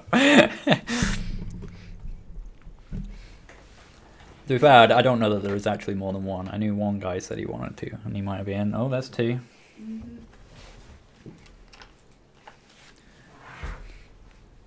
Gunboat Diplomat. That's a good reference. Because it is incredibly niche. If assuming it is, because it's Gunboat Diplomat. But Is that the name of one? hmm? It's a great name. No, it's the name of one of the people in the chat. Oh right. But But it's, either way, it's a great name. Book reference. It's out of the Culture series. Oh, I didn't read that. I'm reading those at the moment. Having a lot of fun. That's 3. If anyone, well, I said 3, right? So I'm gonna lock that there.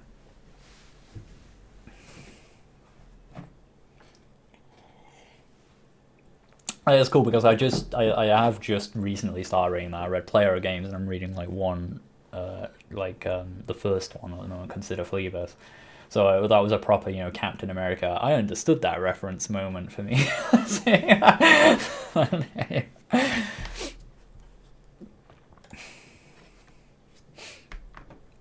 Player Games is super good though. I mean, it jumps out to me is just because it's themes and how much I live and breathe games. But it was a very cool book.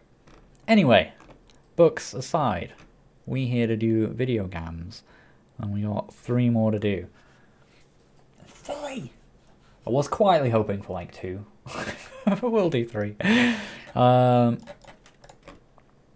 First up, we got. Did you misspell that here as well? Oh no, because your name is that in the chat. But your name on the thing is gunbowdiplomat.io. Shredders. A password. Password is Friday. It's an RTS ARPG. Well, now everyone knows the password. No, but invalid password. Maybe they don't. But, maybe I copied a space and there we go. No, we don't want to save that to LastPass. Alright, download. Shredders version 0.1.0.2. That's some, like you're preparing for the future there with that advanced versioning. I always love that when I get a game that's like version 0.0.0.0.2.0.3. Like, just like a million divisions. RTS ARPG. Not sure. What does that mean? That could mean something very cool. I don't know. Let's find out.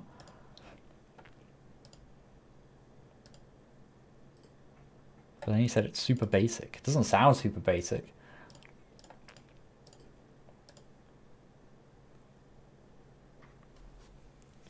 Okay. So I think what you might have done here, looking at the screen and being like, oh no, what has happened, is that you're stretching the window to however big my monitor is. But the game is like a fixed like 1080p view.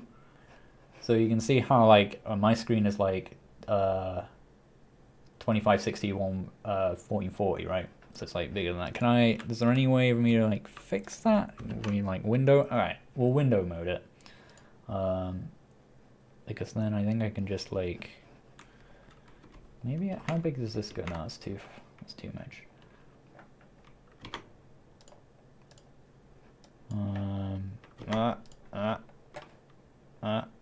Or is that just sort of how it looks actually? Is that actually fine? And it's just like there's that much. I'm not sure. No, that is, yeah, that's the game space. Right, we'll just keep it in this window. You can more or less see everything, right? Click the first scroll, okay.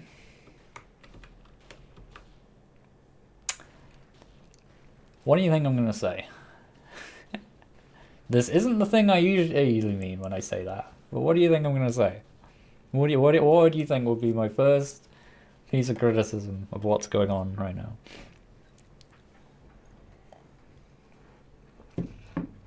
And I get that it's a prototype, so it's obviously missing this thing, but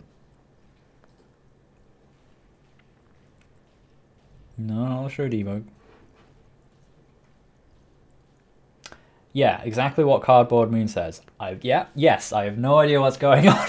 That's exactly it. What's going on? Oh, you said click that first scroll. First of all, you should like, I get it's a prototype or whatever, but it's helpful to have the game in a place where you don't have to be the one in the chat to tell me do this, even if it's just some text in the game that says do this, you know.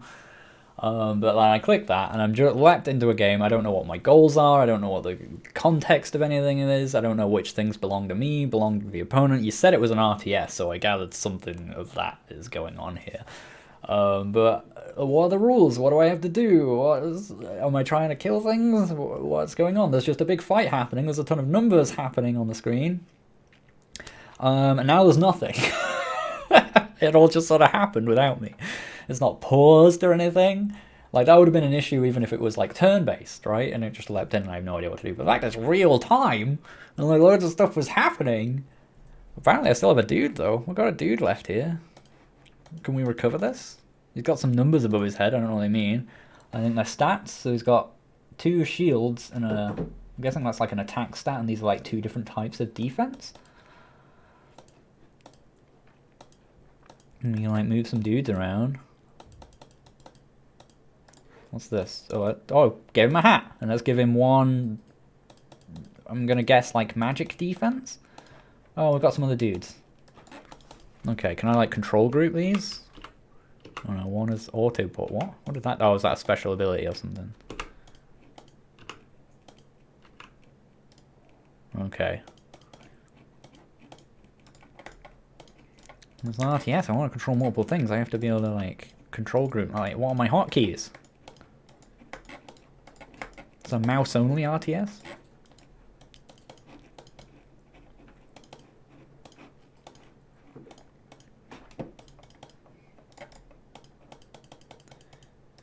That gun looks cool. So is there anything for me to do here? Is there like ways? Is this just like a prototype, like sandbox area sort of thing? It's like designed just to sort of test things out. Yeah, that's sort of the impression I'm getting. Yeah. Okay. Okay, we can like click and drag things on them.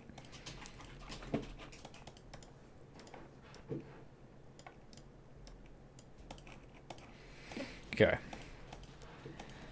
First of all, it's very ambitious to make these kind of things. Like, there's just so much going on that you gotta make work. And like, there's this cool art and stuff like that, but it's all like immediately like this stuff going on above their heads and stuff like that. Like, to actually be able to convey this in a way that isn't like super distracting from the art is going to be really tricky. Oh, we can zoom. Ooh, we got zoom. Fog of War thing. It's like, I can see it already, you know, even from like the debug thing in the corner and so on here. Like, you're gonna run the risk of spreading yourself super thin by having to do so much, right? Like, you got Fog of War, you got this and so on. Ask yourself, do things like Fog of War and being able to see, does that matter intensely to the core game idea? What I want you to do, because you haven't gone super far yet, but I can see it heading down, like all these buttons at the bottom here, I can see it going down the long road that can lead to this being submitted to me again in a year's time with a million features, all of which are bare bones implemented because there were just so many things on your to-do list. What I want you to do is find the places that are of most value to you and you think are most interesting about whatever this idea is. Do that, execute it really, really well, and cut out everything else that you've got in mind. So I'm picking on this Fog of War thing because it's just the most obvious example here of something that like isn't necessarily like what is that gonna? I mean, I don't know because like this is just a sandbox here, and I don't know what the core direction of the game is going to be. Is it going to be navigating through little dungeons? Are they all going to be little arenas? You know, like what's the core idea here? In fact, I'll just ask what is the core idea? Where were you thinking of taking this? Like what? Talk us through the game plan. So the feel stuff here is kind of nice, you know, just playing around, moving, like it all works. Like and doing that alone with any kind of pathfinding around like some of these like obstacles, you know, good job. Like frame rates okay. You're probably like the fact it's running. That makes me feel like you're doing a lot here for what little is actually on screen. I know it's like fine because it's all like it's running super smooth and everything, but like you've used up a lot here for not a whole lot. It feels like. I'm not saying worry about that now and like spend ages optimizing. It's just a warning of like the amount of stuff you're doing. Get loot, upgrade your stellies, and the tower backup will basically be basically a clicker game. See, a clicker game implies that you want it to almost play itself, right? The tower back home. Is this just an infinite map then? Oh no.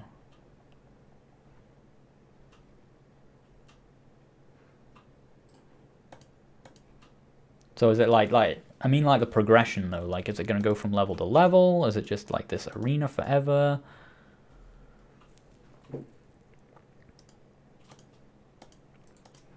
Yes.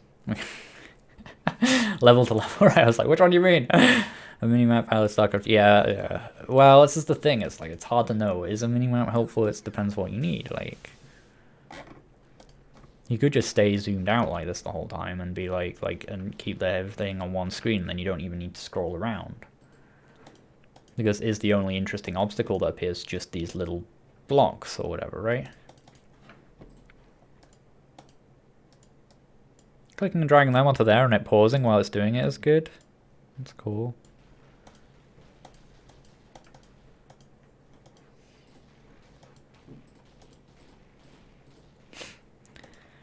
But like, as I say, it was like the key thing with RTSs and being able to move things around and stuff is having your micro matter to any degree, right?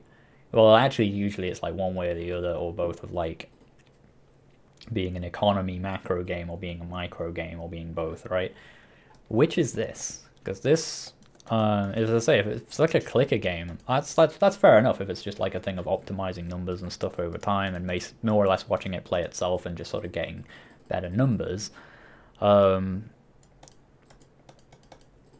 there's, you say micro and it's micro for sure. What are the micro elements? You know, what do I do here? And then just sort of move like kind of vaguely kite. You know, like when an enemy appears, I just like, oh, let's just move around. The tower layer. I'm not sure what you mean by that.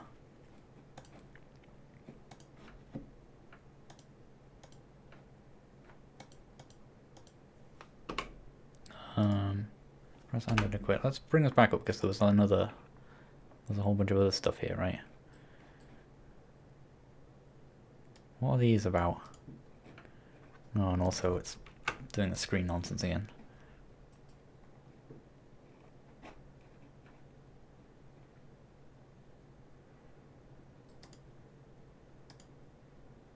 We're just opening, alright, these like new areas or whatever. Because what micro choices do I make other than just like get guns, move away from enemies, you know? It's the wrong version, well you submitted it.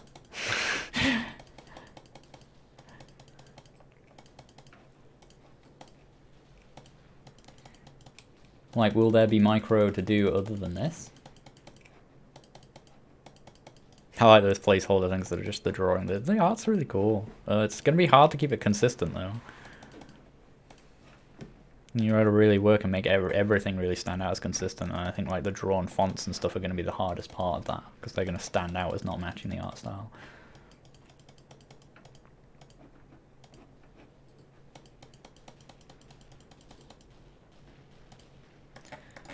But if it is gonna be like micro-intensive, and assuming first of all you need more interesting things to do, and that, like if you look at things like StarCraft 2 and the way units are differentiated and stuff and that, like decisions to make, maybe you put some things in the front, some things in the back, maybe you can micro one unit around while other things shoot at things, maybe they have abilities that, I mean, yeah, you got some little like things like that can do stuff that maybe do become meaningful. But so assuming it's going to be that kind of game, you really want to be able to hotkey the characters, like like if that's a really important part and I need to be able to move fast, like clicking on them is not good enough, right? It's not going to be quick enough. So I need to be able to like press 1, 2, 3, move between them and do stuff like that really quickly. I like the idea that could be a blend of just like, one way to progress in the game is just making your numbers really big and just sort of brute forcing, but there's also like a skill way through the game of just being really good at the micro and getting through it faster. It's cool. That's potentially a cool concept and a cool way to go.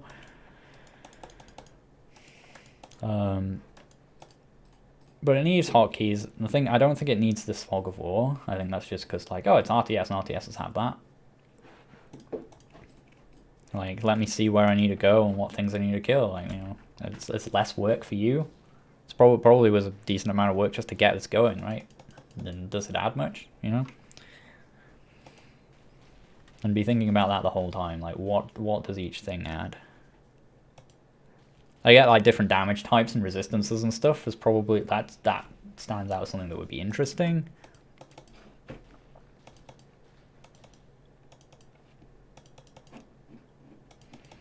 But right now, like there's not really a fun micro thing to do in the game, right? It's just move towards enemies, move away from them, and shoot them.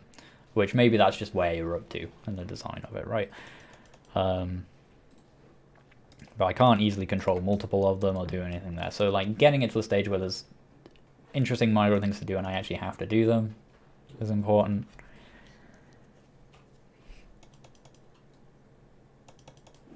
And then you've got like loot and stuff you want to do at the same time. If it's just you working on it as well, it's tempting to say like just kind of pick one direction and go down that because you're gonna have an easier time. But the concept is like not terrible.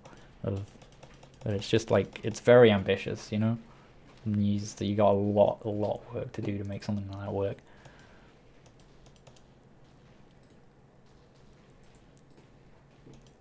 The other version has the fixed enemies. Well, we only play the one you submit. Right? We'll play another version another time.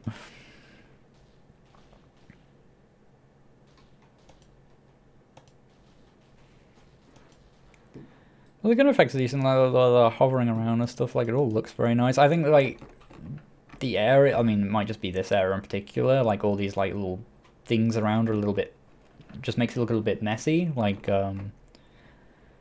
I think maybe it's some of the extreme difference between the art style of like the background, like the floor, and all of the things on it, kind of makes all the things on it look like they're floating on it and make them look like really distinct entities. So they're a little bit distracting and hard to see what's going on. Maybe it's just a bit too much with the foliage, maybe making that stand out a bit more.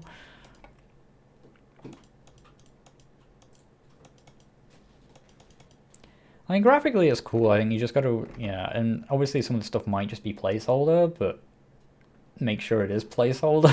Like, make sure you turn these into something that matches, and just do your best to really keep everything in this hand-drawn style. The problem with hand-drawn style is it makes everything a lot of work, and it can be very tempting to make your UI be a bit different because it's like feels like, oh, UI should be more like straight lines and like things and so on. But if you really keep it super coherent, I promise it'll pay off.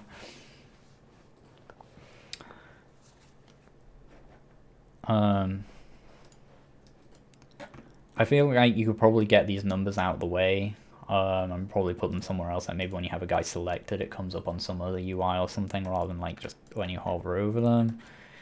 And maybe some nicer way to represent the health than just a solid green bar, you know? Coherent, cohesive, matching, the same.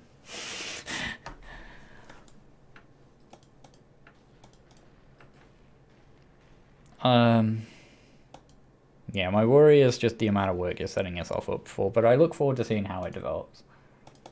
Because I love RTS stuff, I love doing a micro and stuff like that, and I've increasingly liked this idea recently of just seeing a few things like it, and playing a bunch of StarCraft, like, games dedicated around, like, you know, the small number of, like, units to manage and doing little micro challenges and things.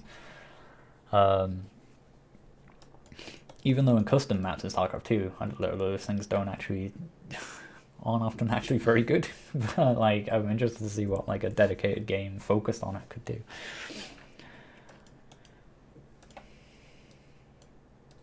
Because in a way, it does feel like a bit of a, you know, early stage StarCraft 2 custom map in a way. Which very similarly all tend to have version numbers like 0.1.02, and they tend to live in those version numbers for a very long time. So you need to set yourself a plan, make sure it's accomplishable, try and accomplish it, realize it's not accomplishable at all, adjust it, cut it down a ton, realize you haven't cut it down enough, cut it down more than that, and then accomplish the end goal. That's what I want to see you do. Anyway, this is cool. So, let's see what's up next.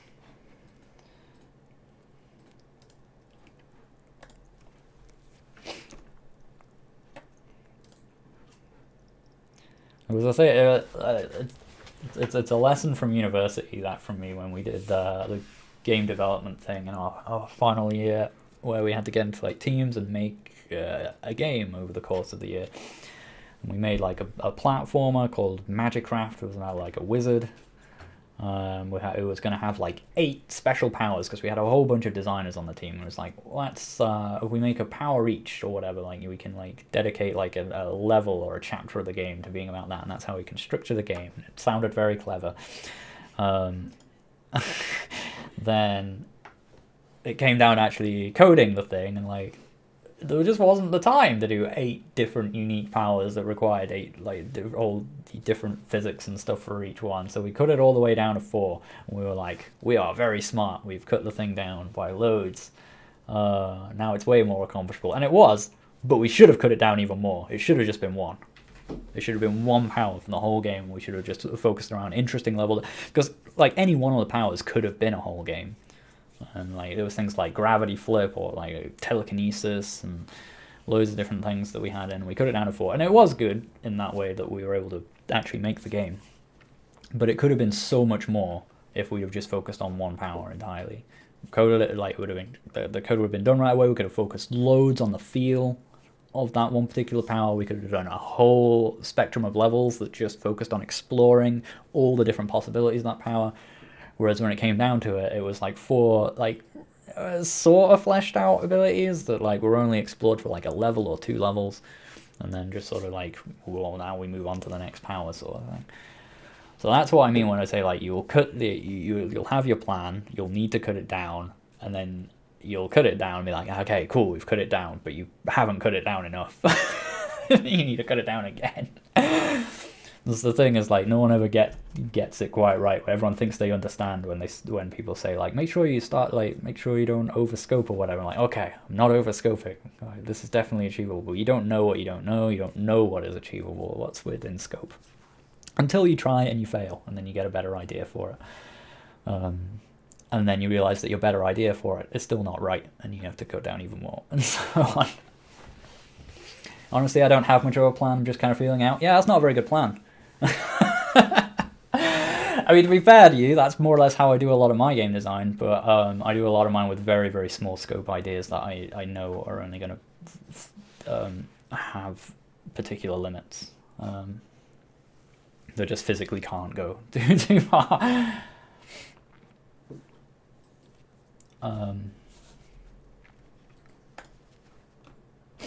So yeah, with the type of thing you're doing, you kind of need a plan, because otherwise you'll get stuck in adding like. That's how you're going to lead to like feature creeping on that sort of thing, because it's a complicated type of game, and there are lots of tropes and stuff that exist in that kind of game that will make you think, oh, I need this, right? Again, like the Fog of War thing. I know you said it only took you an hour or whatever, but it would take you more than that to make it like feel good, because it was like weird and sharp at the edges. It didn't really blend well with the art style and so on, right? There's a lot more work that could be done there. You know, make it blur at the edges, and it'd be like a cool foggy effect. Like that's a deep rabbit hole you could go down. Whereas you also have the option of just not, just not going down it at all, not having it as a thing. And the way you make those decisions is by having a plan of what you need, what's core to your game. You need that. Like I have that at least. Like for all the games I work on, like you know what's core and integral about the game, and what's important, because that will answer all your questions of, do I need this feature? Does it help anything that's core about the game? If not, get rid of it, right? Or at least you can get rid of it very easily. Anyway, that was a long tangent. Let's move on. Chocobo Dundee's game Autonomy.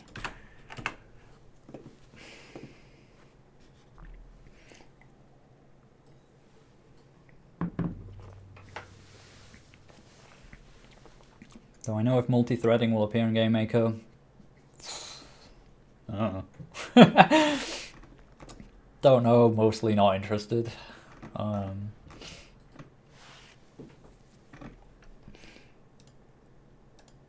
Something to ask Yo-Yo, I guess.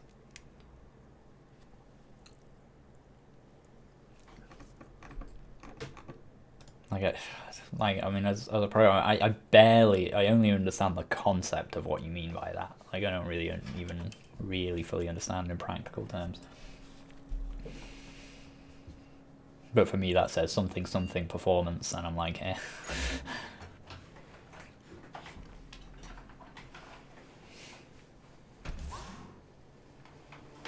I hope that splash screen text was not important. I'm an advanced experimental AI designed for infiltrating other digital systems. Take control of the machines around you to escape the facility you're contained in while avoiding destruction from the defenses that detect you've gone rogue. Okay.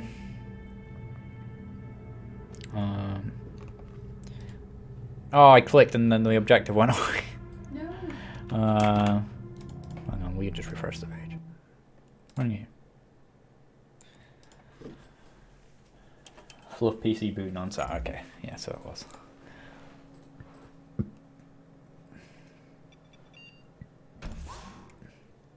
Acquire a mobile host body, hack a nearby machine.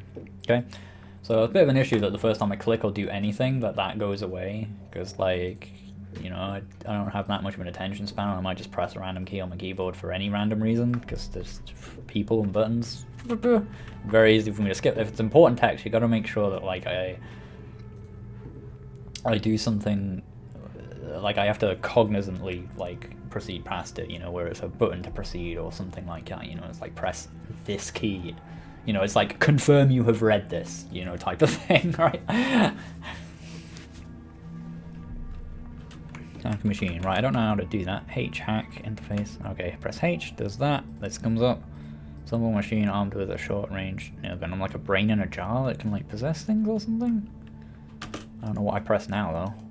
No, this has come up. Enter maybe? I don't know. Oh! This is different. Interface established. Destroy the control core. Well, that just disappeared after a short length of time. Why did it disappear after a short length of time? Why could I not just have as long as I wanted to read that text that was probably important? Okay, this is now chasing me. Emma likes the music and is bouncing her head to the beat in my periphery vision.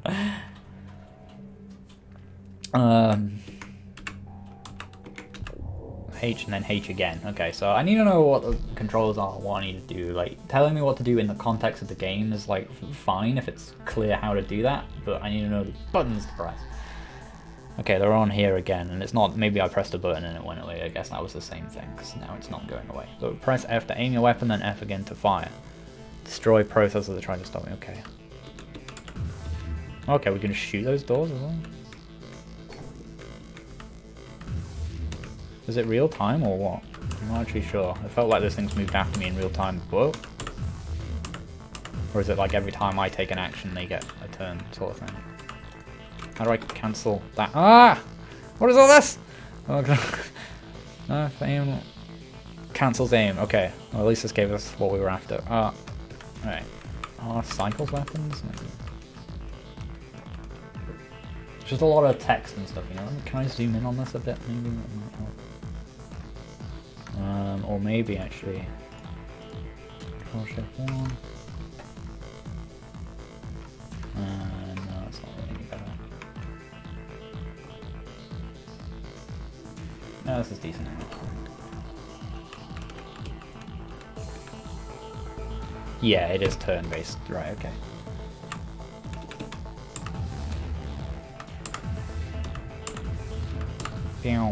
Does this have ammo?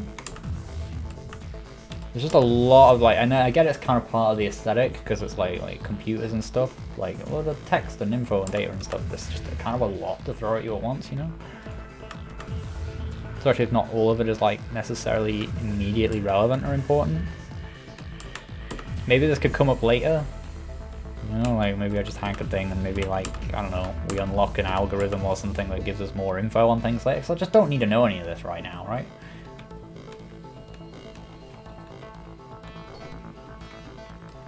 It's also slightly inconsistent, the sizes of things.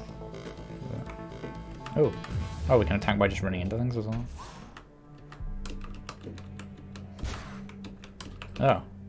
Oh, did I? Oh, is that like me hacking it? And now I control it.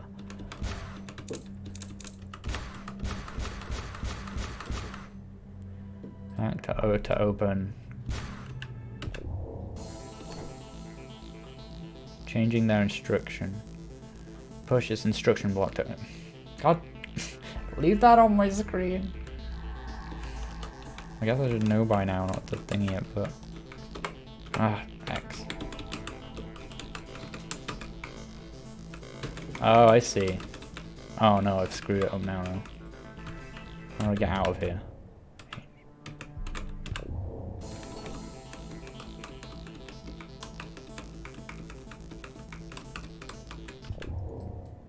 Oh, that one might have worked actually, because it seemed like closed, open, or locked, I guess, which is slightly different. I like the different aesthetic between the real world and the hacky world, though. It made it like reasonably clear what was going on.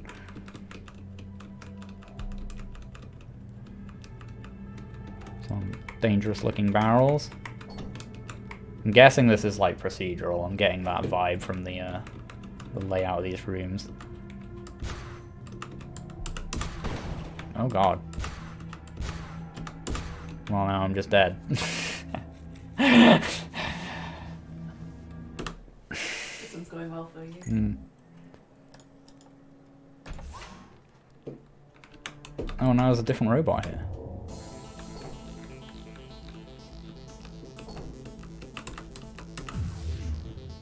This is like my hack probe that's got its own specific set of stats.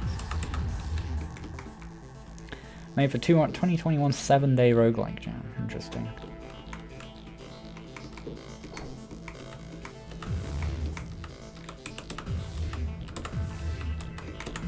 Oops. Shot past it.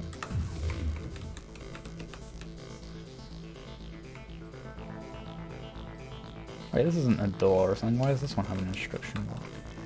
What does it mean that I put it on the down arrow? I guess we'll find out.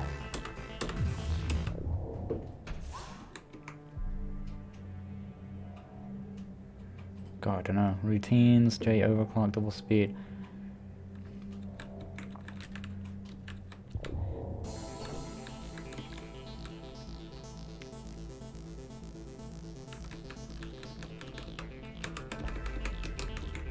Yeah, I think like just some of this stuff just felt like a lot right away, you know?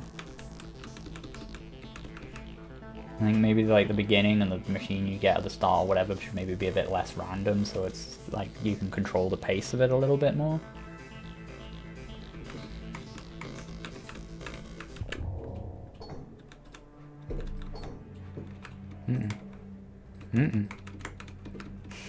Oh, little boogie needs to run. That was a melee attack though. Is it any good? No, no it is not. Dead.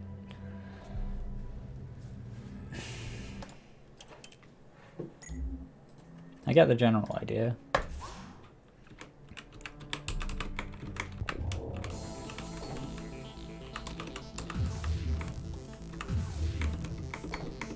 It's like 2 roguelikes, like obviously one inside of it, which is a cool concept, but like each one is, other than like artistically, is like basically the same, right?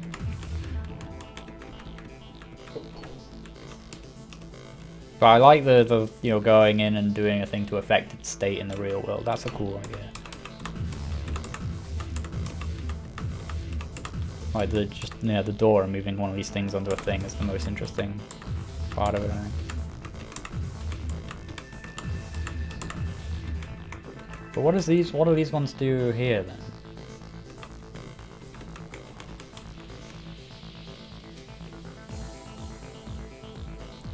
You can hack enemies in oh. That's a good point.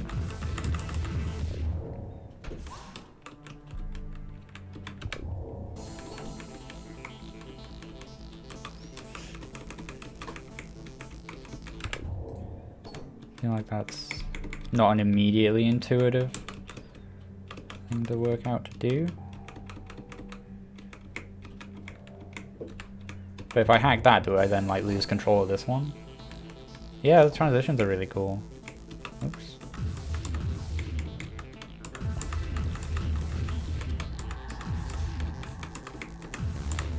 Like each enemy is a little mini mini dungeon to solve. It's a cool concept.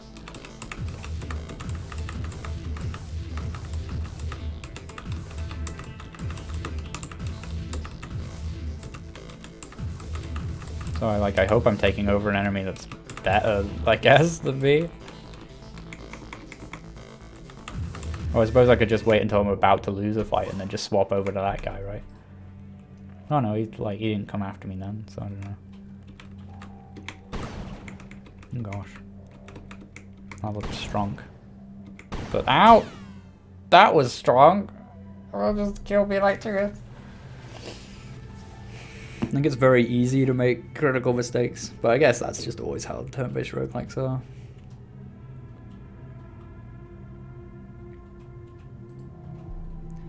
I think I'll leave that there because I think we get the general gist of that. Like, I like the art. I like the transition effects are really cool. I like the concept of it in general. It is really nice. It took me a while to sort of get my head around it, but part of that is just me. Part of it is like there's a lot of info right away and like the sidebars and stuff like that, and I'm trying to work out if I'm missing anything mechanically important. I think it's just a question of pacing, maybe controlling some of that randomness a little bit early on, just to bring you into the experience just a little bit smoother. But it's good. I like the idea a lot.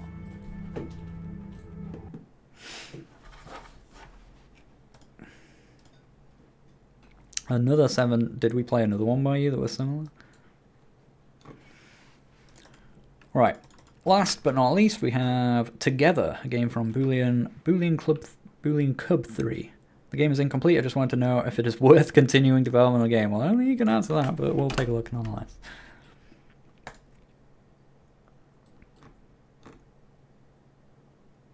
Okay, puzzle platformer, greatly inspired by Fireboy and one. Okay, once you play as 2 characters, this can raise the...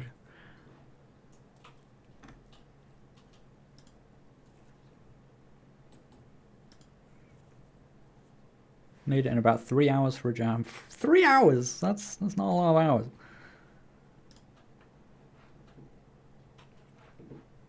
The shortest jam, the shortest amount of time I've spent on a jam game is 7 hours, I think. And that was for a 48-hour game jam that I just didn't have time to take part in properly. That was a long time ago.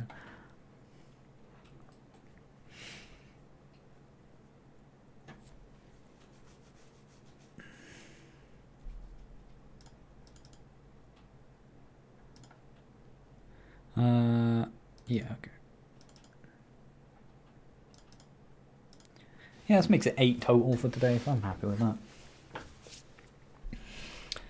Together. I feel like I recognize this. Well, I assume we haven't seen it before. Start. Nope, definitely not seen this before. Oop. I'll just instantly swap. Oh. What's making me swap? Oh, is it just using the other... Right, so I start as this guy. And I press... you know, WSAD often do things in games. Let's press that, and I instantly swap to this guy. And I'm like, oh, did W make me swap? Let's press W again. Oh no, W just makes me jump. I don't understand. Oh, do the arrow keys work? Oh, now I'm this guy again. And it even that should have been the obvious clue, but even that took me a while to put together. Oh, right, I see. We swap control with these two, by just pressing the controls. Okay, you want...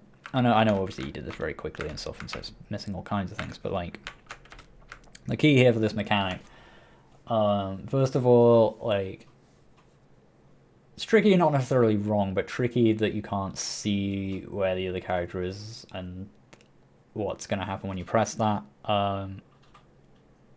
But also you need some sort of transition effect to show that something is happening and it's not just like the game bugging out that I'm just like suddenly looking at this character, and that it's an intentional thing, what is happening.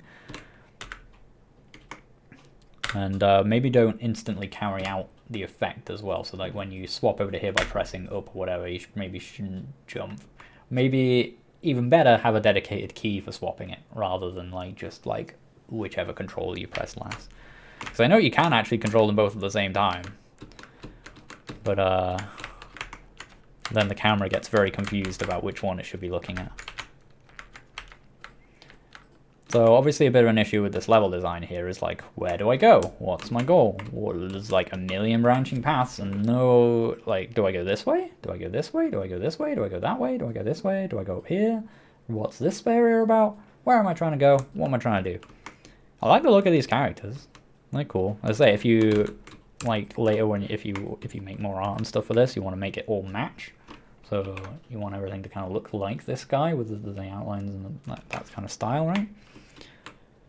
They look really nice, and I like that they float. That's a nice way to get away from bothering to do a walk cycle. Make cool floaty characters and just have them kind of lean in a direction and just sort of like move around and blink and stuff. Well, it's a really, it's a good strategy.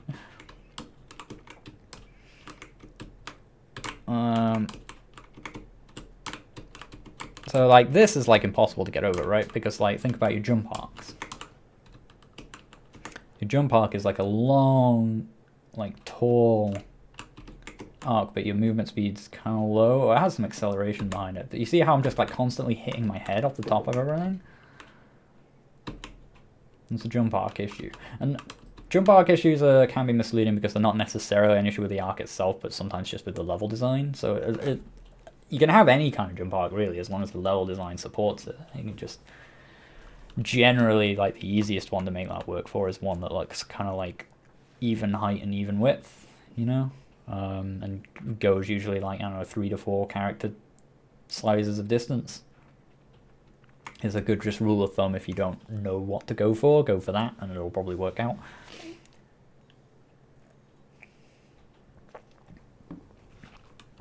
It's just one big level. So all there is to it in this case is just like moving around. Is this just what? This is just like a prototype of just an idea of like you can swap between the characters and stuff like that, right? Zero graphics. I mean, obviously, yeah. I mean, we can see what it has and what it doesn't have in that regard. But like the characters, the things you actually put. Obviously, like no time is going to do this stuff, but the time's going to do these guys, and they look great. So like that's what I'm basing my judgment of the art and stuff on, right? Just like I'm saying, like if you keep working on it, make everything look like that, right? I'm not saying you intentionally did that with the rest of the art, you just did whatever you could do in the time, right? Oh, there's buttons. Oh, there was buttons? Oh, yeah, those big blue ones. It changes the map a bit, right? And like, what, you have to like stay stood on them to make like things work with the characters and so on, right?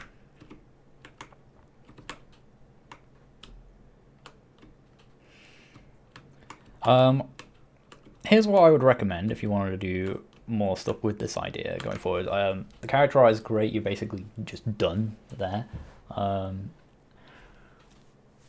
I would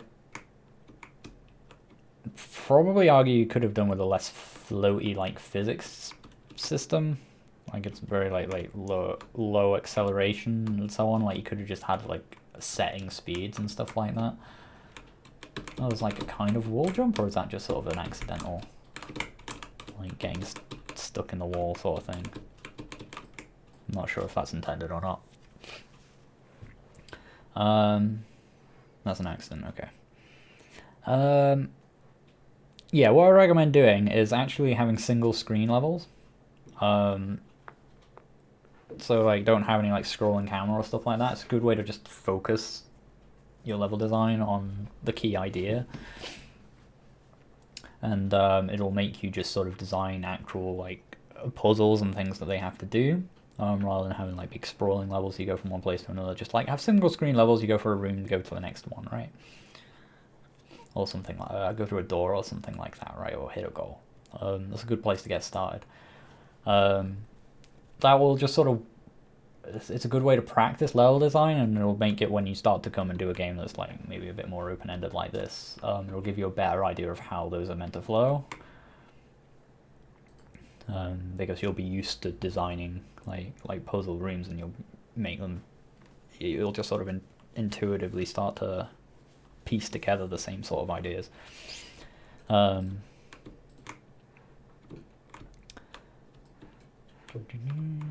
Jumps. But yeah, the style of like having them float is a great idea. Like, it just saves you loads of time. Does this one move way faster than this one? Oh, it does. If that's gonna be a thing, make it mean something, you know, maybe there's a puzzle or something to do with that, or whatever. You don't need to do that kind of thing for like no reason. Because otherwise it's just confusing, and it's, yeah, you get used to how a character moves, and then suddenly the other character's like, oh wait, I'm moving faster than I was used to. Why is that a thing, you know? There's no harm in just making them the same in like physics regard and so on. I'd make it a button to move between the two, rather than just having it be like, oh, you can do that. But if you're on single screen levels, you remove that problem as well, because the camera's not moving around. There's a lot of things you want to do with cameras and stuff for these kind of things, rather than just center them on the player. And centering it entirely on the player like highlights some of the weirdness of the physics and stuff, which again, you don't have that issue if you just single screen. If it were me, I would make the... Oh yeah, so he actually needs him to like help him up here. So there's your first little puzzle, I guess.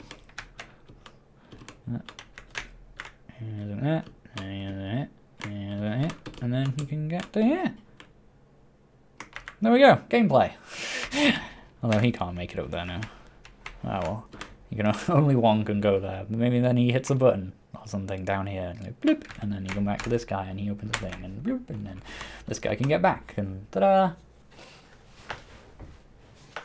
Yeah.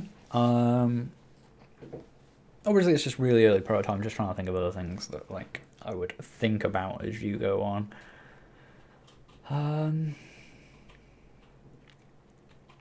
Know that this concept has been done a lot, which is not a criticism of it at all, but more of a instruction to go out and seek other games that have done this mechanic, so you can kind of see the things that they've done and steal them shamelessly while putting your own cool twists on them.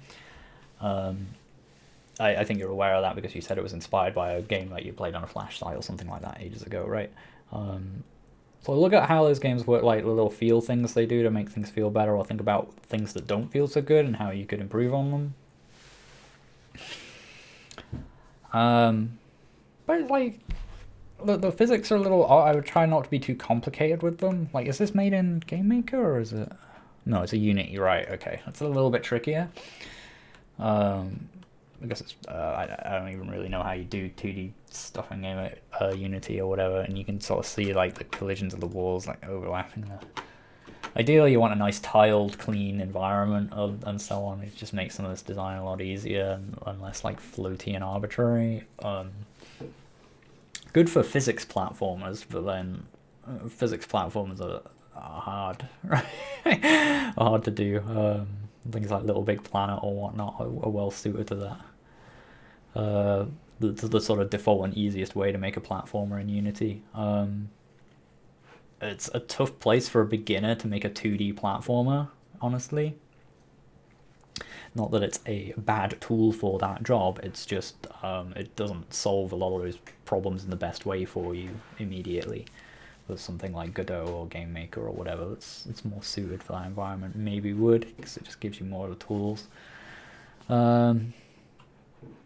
So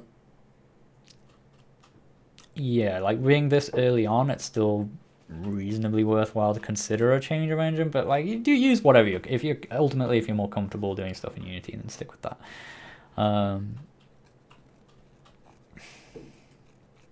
But I mean there's not a whole lot here to really talk about much more than that, the things I've said, so just keep it up, keep working on whatever your plan is, and be interesting to see how it develops. That's the lot, I think.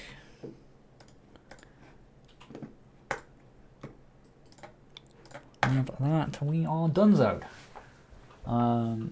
And 6 o'clock, so I'm going to wrap it up here. So thank you everybody who submitted a game.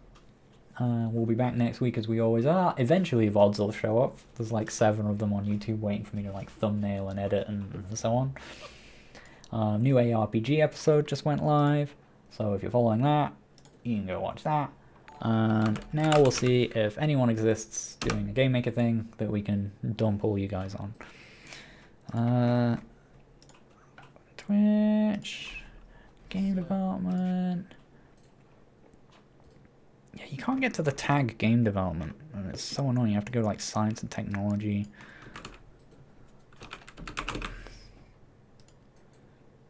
And then find, yeah, well, there's me. Let's click game development. Gentoo is a good fallback if we don't find any other Game Maker people. Only because, you know, we've sent people there a bunch before.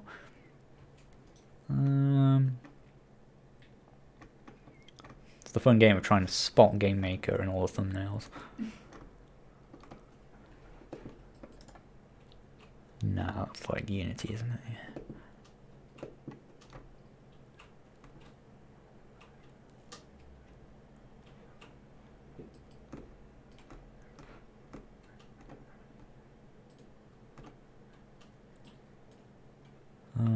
He's just looking at his chat, so we don't know what he's doing. Everyone uses a dark skin for everything they code in nowadays, so it's actually hard. I was like, oh, you can usually spot it by the dark skin, but it's just everyone uses a dark skin on everything now, so it's kind of hard to tell. More comfortable in everyone's eyes. I guess we'll go into Gentoo.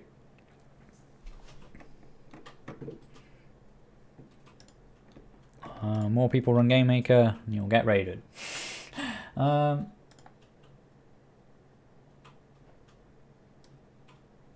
Yeah, obviously, it's just, I get why people use it. It's just frustrating just for this specific context and reason.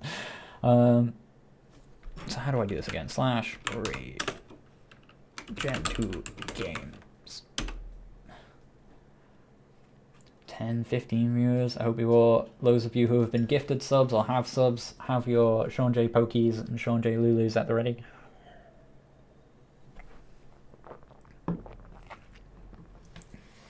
And with that, thank you all for watching, and get out of my stream. Go watch this guy.